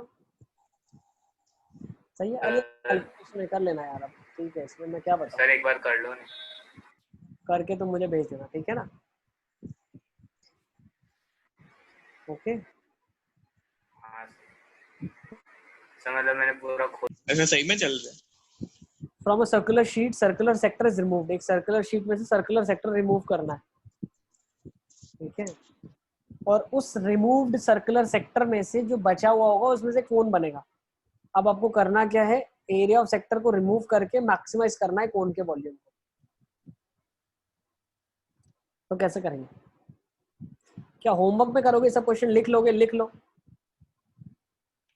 अरे सर वो होमवर्क कभी होता ही नहीं है सर, आप ही कराओ। अरे बहुत सारे क्वेश्चन है यार, कितने करवाऊंगा मैं? ये सेम टाइप के इसलिए मैं बोला, लिख लो, ठीक है ना? क्वेश्चन में क्या दिया हुआ है? Sir find the area of क्या है second option? Sector removed to maximize the volume. आपने किया क्या, इस सेक्टर में से ये सेक्टर निकाल दिया, तो बचा जो सरफेस आपके पास, ये जो सरफेस बच गई आपके पास, इसमें अरे से सर ये आपने ऊपर, कोन बना दिया। सर ये ऊपर क्या लिखा है? From a circular sheet circular sector is removed from remaining a हाँ सर्कुलर देखो क्या लिखा है, from a circular sheet circular sector is removed, इधर एंड होना चाहिए, and from remaining a circular cone is made. बाकी बचे में से एक सर्कुलर कोन बनाना है। आपको एरिया ऑफ सेक्टर बताना है कितना रिमूव करना चाहिए। तो आपको ये कॉन्सेप्ट आता है कि कैसे हम एक सेक्टर ऑफ द सर्कल से कोन बनाते हैं, पता है आपको? नहीं सर। हाँ ये अपने 9th में नहीं बताते क्या? 9th में नहीं सर नहीं पता है। याद सर बताया था, इनको याद नहीं है। नहीं सर बताया ही नहीं सर, थोड़ा तो याद होता, मतलब ये तो ऐसे सुना सुना ही नहीं लग रहा। देखो होता क्या ना, जब ये सेक्टर होता है सर्कल का, तो ये जो इसका पोर्शन होता है, ये जो पोर्शन है दिख रहा तो है, जो पार्ट्स बचे उसको ज्वाइन कर देंगे तो कौन बन बिल्कुल जाएगा? ये वाला जो एक्सट्रीम है और ये वाला जो एक्सट्रीम है, ये ज्वाइन करेंगे तो ये कोन बन जाएगा, ठीक है ना? सर क्या हो रहा है? ठीक है, कैसे कौन बन गया सर? सर क्या हो रहा है? फिर से फिर से देखो, अब मैं बता रहा हूँ, फिर से देखो। ये मान लो सेक्टर ऑफ सर्कल है, ठीक है ना, ये एक सर्कल का सेक्टर है, ओके। अब होता क्या है, ये सर्कल के सेक्टर में से हमने इस एंड को इस एंड के साथ जोड़ा उठा के, ठीक है, ओके। तो मतलब वो लेंथ स्ट्रेचेबल थोड़ी है। अरे ये सर्कल है ना ऐसा कटा हुआ, आप खुद आपके पास एक सर्कल पहले राउंडर से काटना और उसमें से एक सेक्टर कट कर लेना। तो जब ये सेक्टर तुम काटोगे तो उसकी दो एंड्स को ज्वाइन करके एक कोन बनाया जा सकता है। सर मतलब रोल कर देंगे तो एक कौन बनेगा? बिल्कुल। मतलब ये जो इसकी पेरिफेरी है ना, ये जो पेरिफेरल जो ये है, ये इसकी पेरिफेरी है, इसका हमें सरकमफ्रेंस बना के कोन का बेस बनाना है। इसको यूज करके दो एंड्स को एक सर्कल बनेगा जो नीचे कोन का बेस बन जाएगा आपका। अरे सर पेंसिल का कचरा देख लो ना। ठीक है भाई यार, अभी मेरे को तो लगता था ये सब चीजें मालूम होंगी आपको, कोई बात नहीं, चलो ठीक है। अब क्या होगा, जो ये स्लांट हाइट, ये जो स्लांट हाइट होती है ना, ये जो स्लांट हाइट, अरे एक काम करना, आप एक कोन ले लेना, कोन को कहीं से भी काटना, ठीक है ना, कोन को कहीं से भी काटोगे तो पता क्या चला, जितने भी पॉइंट्स इसको ज्वाइन करेंगे हम, ये सारे के सारे रेडियस के बराबर है। तो ये सारे के सारे एक पॉइंट एक्सट्रीम है, ये टिप ऑफ द कोन होगा, टिप ऑफ कोन। और इसको कहीं पे भी आप ज्वाइन कर लो, किसके बराबर है, रेडियस के बराबर ही तो है, ये स्लांट हाइट के बराबर बन जाता है। और जो इसका एक्सटर्नल सरकमफेरेंस है, that is nothing but the arc of the circle, वो 2 पाई आर के बराबर बन जाता है। अब ये 2 पाई आर कौन सा है, ये इसका रेडियस हो गया कोन का, ठीक है। और ये 2 पाई आर किसके बराबर होगा, अब ये सरकमफेरेंस कितना होगा, मान लो थीटा डिग्री आपने निकाल दिया, तो ये डायरेक्ट वेरिएशन से करते हैं, याद है 2 पाई 360 पे 2 पाई आर था, तो उस पे कितना होगा वैसे, ठीक है। तो ये किसके बराबर होगा, 2 pi minus theta upon 2 pi equal to r. ये कैसे लिखा सर एक बार और? कौन सा वाला सर ये 2 pi minus theta by 2 pi into r, ये ऐसे होता है ना लेजर, जैसे भाई 360 डिग्री जो है उसका सरकमफेरेंस 2 पाई आर है पूरा, कैपिटल आर वाला। तो अगर ये थीटा एंगल निकाल दिया तो 2 पाई माइनस थीटा बच गया डिग्रीज में, तो वो कितना होगा। सर अब इतना कर रहा है तो पूरा क्वेश्चन ही बता दो। ठीक है, तो पहले तुम समझ लो क्या क्या चीज किसके बराबर होगी। पहले तो जो कोन का रेडियस होगा वो यहाँ से निकलेगा, और कोन की जो स्लैंट हाइट है वो कैपिटल आर के बराबर है, ठीक है। तो वॉल्यूम ऑफ कोन लिख लेते हैं। आई थिंक ये क्लियर है, तो उसको लिख डालो आप एक बार। सर वो आर्क ऑफ सर्कल वाला समझ नहीं पड़ी, स्लैंट हाइट आ गया, क्या नहीं पता चली, आर्क ऑफ सर्कल। हाँ sir arc of circle, sir मतलब वो क्या होगा, ये लिखा ना 2 पाई आर जो होगा, ये सर्कल का, ये कोन का सरकमफेरेंस होगा बेस का। और ये एक्चुअली बनी किससे है, ये सर्कल की पेरिफेरी से तो बनी है पूरी की पूरी, तो दोनों बराबर होगी ना लेंथ में। अच्छा हाँ हाँ आ गया, इन दोनों की लेंथों को बराबर कर दिया हमने। तो लिख डालो, तो फिर मैं बताता हूँ फाइनली कैसे करना है। तो फिर नेक्स्ट स्टेप तो मतलब फॉर्मूले के में डाल के थीटा के रिस्पेक्ट में डिफरेंशिएट कर लेंगे। बिल्कुल बिल्कुल, थीटा के रिस्पेक्ट में डिफरेंशिएट करें या पूरी आर के टर्म्स में कन्वर्ट करके डिफरेंशिएट करें, बात एक ही है। यहाँ देखो, यहाँ पे क्या आप बोल सकते हो, इसके आगे वाले स्टेप में आप अगर थोड़ा ध्यान से देखो तो यहाँ पे अगर मैं देखूँ तो मेरे पास क्या बन रहा है, 1 minus theta by 2 pi is equals to 2 pi r upon r. सही है ना, ये चीज बन रही है ना, यही बन रहा है, ठीक है ना। यहाँ पे एक्चुअली ये 2 पाई है आपका, 2 पाई रेडियन, तो 2 पाई माइनस थीटा, ठीक है ना। तो ये एक्चुअली 2 पाई कट जाएगा, ठीक है। तो ये वाला रिलेशन बनेगा कैसे, मैं लिख देता हूँ आपके लिए। 2 pi are is the circumference when the angle is 2 pi radian. So whenever the angle is 2 pi minus theta radian, what will be the arc length? ठीक है, that arc length would be coming out to be, this is capital 2 pi r, छोटा कोन का, okay. Capital R जो है ये circle के लिए use किया है, छोटा आर कोन के लिए यूज किया है। तो अगर मैं कोन के डायमेंशन यहाँ लिखता हूँ तो ये छोटा आर है कोन का, ये स्लांट हाइट है कोन की, तो कोन की स्लांट हाइट कैपिटल आर के बराबर ही होगी। और यहाँ से आप रिलेशन निकाल लोगे कि 2 pi R into 2 pi minus theta is 2 pi into 2 pi R. अब 2 पाई कट जाएगा। ये क्या करा क्या हुआ बेटा? सर? ये वाला रिलेशन, हाँ सर, आगे आगे। डायरेक्ट प्रोपोर्शन से निकाला तो ये आर अपॉन आर आ जाएगा, R by R is equal to 2 pi upon 2 pi minus theta. Aliasgar हमने डायरेक्ट वेरिएशन से निकाला ये वाला। भाई जितना एंगल होगा उतना सरकमफ्रेंस होगा, तो अगर थीटा एंगल कम हो गया तो उसका सरकमफ्रेंस उतना कम हो जाएगा ना। हाँ। तो यहाँ से रिलेशन आ गया R by R is 2 pi minus 2 pi upon 2 pi minus theta. तो small R upon capital R कितना हो जाएगा? 2 pi minus theta upon 2 pi, ये हो जाएगा 1 माइनस थीटा अपॉन 2 पाई। सही है, ये रिलेशन यहाँ से आ गया। वॉल्यूम कौन का हो जाएगा? 1/3 pi are square H. Okay,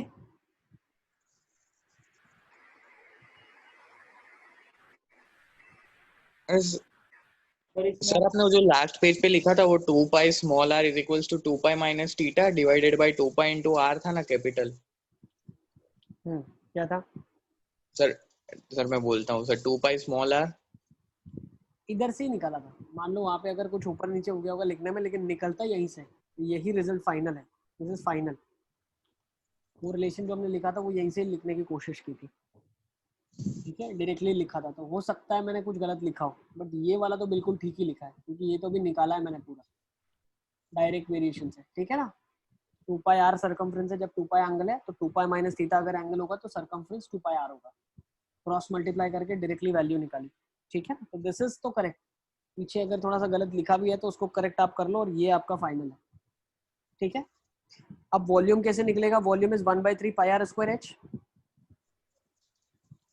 तो 1/3 पाई। अब h कितना है आपके पास? ये तो कैपिटल R के बराबर ही है सर। h क्या हो जाएगा? ये सलिएगा under root of variable theta है r square minus r square. क्या बोल रहे हो? वेरिएबल क्या है इसमें? वेरिएबल हमने r को रखा है, छोटा r। तो अब यहाँ से मैं dv/dr कर देता हूँ इज इक्वल टू 0। dv/dr 0 कर दो आप। क्यों? r चेंज हो रहा है ना। जैसे सेक्टर बड़ा काटोगे वैसे जो आर्क लेंथ बचेगी वो चेंज होगी, लेकिन सर्कल का आर थोड़ी चेंज होगा, कैपिटल आर। तो dv/dr इक्वल टू 0 कर दो आप। तो क्या आ रहा है? 2r under root r square minus are square minus are square 1/2 r square minus are square minus 2r is equal to 0। तो प्लस था इधर, ठीक है ना। ओके, तो आई थिंक सो अब कर लोगे आप लोग फटाफट। यहाँ से आर की वैल्यू बता दो क्या आ रही है आपके पास। वो आर बाय आर कुछ काम आएगा? क्या बेटा? आर बाय आर कुछ काम आएगा? आएगा ना। ये कहाँ काम आएगा पता है? आर बाय आर जब आपको एक्चुअली क्या निकालना है? Find the area of sector removed. तो सेक्टर जब रिमूव हुआ है तो वहाँ पे थीटा बाय थीटा का रेशियो आपके पास मालूम होगा, तो उसको फिर आर बाय आर के टर्म्स में लिखना पड़ेगा ना, क्योंकि यहाँ से आर की वैल्यू आर के टर्म्स में निकलेगी। तो देखो यहाँ से क्या आ रहा है? 2r into are square minus are square is equal to are cube, ठीक है। तो 3, तो यहाँ से एक आर तो कट गया, तो आ जाएगा 3r square is equal to 2 capital R square. तो आर स्क्वायर आ जाएगा 2/3 कैपिटल आर स्क्वायर। तो आर कितना आ जाएगा आपके पास? आर आर कटा तो मतलब कुछ उसका कुछ होगा? नहीं, आर कैपिटल आर के बराबर तो हो ही नहीं सकता ना। हाइपोटेनस कभी भी साइड के बराबर थोड़ी ना होगा नीचे वाली। तो यहाँ से क्या पता चला? आर की value under root of 2/3 R आ जाएगी। नोट कर लो, आर की वैल्यू अंडर रूट 2/3 आर आई। अरे सर वो 2r into are square minus are square is equals to are cube के बाद बताओ ना क्या करा। इधर से आर कट हो गया ना, ये वाले रिलेशन से आर कट हो गया, तो 2 times R square minus are square is equal to are square आ गया। Sir 2 times R square minus 2r square is equals to are square आएगा। बिल्कुल यही आएगा ना। फिर आर स्क्वायर ऐड हो जाएगा तो 3r स्क्वायर हो जाएगा। कैसा लिया जाए? सर वो r square minus are square is equal to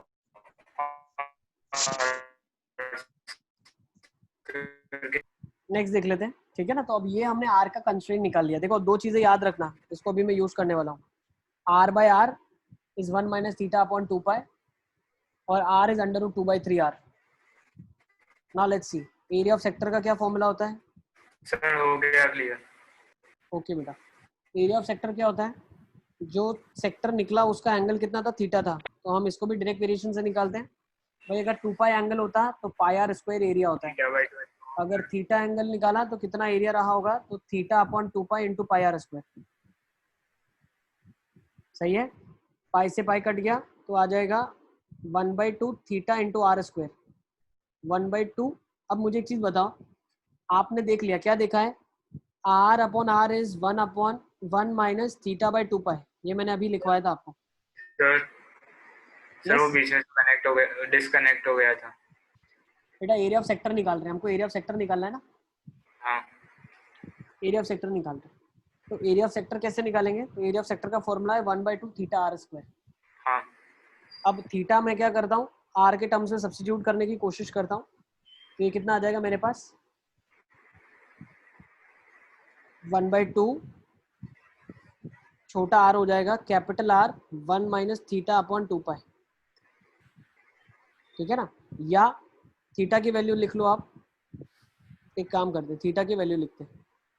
theta की वैल्यू क्या आ जाएगी इधर से मेरे पास, R minus R upon R into 2 pi. 1 minus R by R into 2 pi. सही है, तो यहाँ पे लिख लो 1 minus half of this into 1 minus R by R into 2 pi. 2 से 2 कट गया, बचा क्या pi into 1 minus R by R. अच्छा एक आर स्क्वायर भी है इधर, ठीक है ना, ये आर स्क्वायर है। सही है, अब मुझे एक चीज बताओ, आपने रिलेशन लिखा, क्या रिलेशन लिखा हुआ है, r square is equal to 2/3 r square. सही है, क्वेश्चन में आपको यही आर मालूम है, छोटा आर मालूम नहीं है, तो वो रिप्लेस कर दो आप। आर बाय आर का रेशियो कितना है, अंडर रूट 2/3 है। तो फाइनल आंसर क्या हो जाएगा, पाई 1 माइनस रूट ऑफ 2/3 इंटू 2/3। अब ये आर स्क्वायर को क्या लिख सकते हैं, 2/3 आर स्क्वायर, तो 2/3 आर स्क्वायर। ठीक है, आई थिंक सो क्लियर है, लिख लो इसको।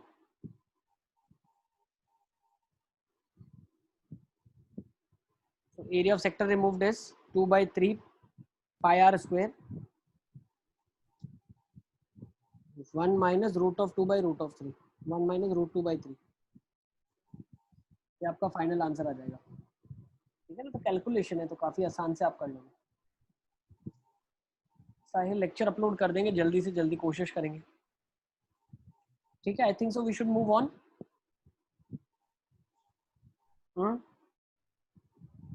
चलिए आगे चलते हैं। सर अभी और कितनी है क्लास? बस कंक्लूड कर दूं क्या क्लास को इधर? ठीक है, तो होमवर्क में लिख लो क्वेश्चन, और क्या करोगे आप? सर आप सेंड कर देना क्वेश्चन। ठीक है, एक काम करेंगे, नेक्स्ट टाइम डिस्कस कर लेंगे इसको। ठीक है, अच्छे क्वेश्चन तो अभी बहुत सारे करवाने हैं यार। ठीक है चलो कोई बात नहीं, will see next time, no worries. Bye bye, take care. Bye sir. Bye sir. Bye bye बेटा।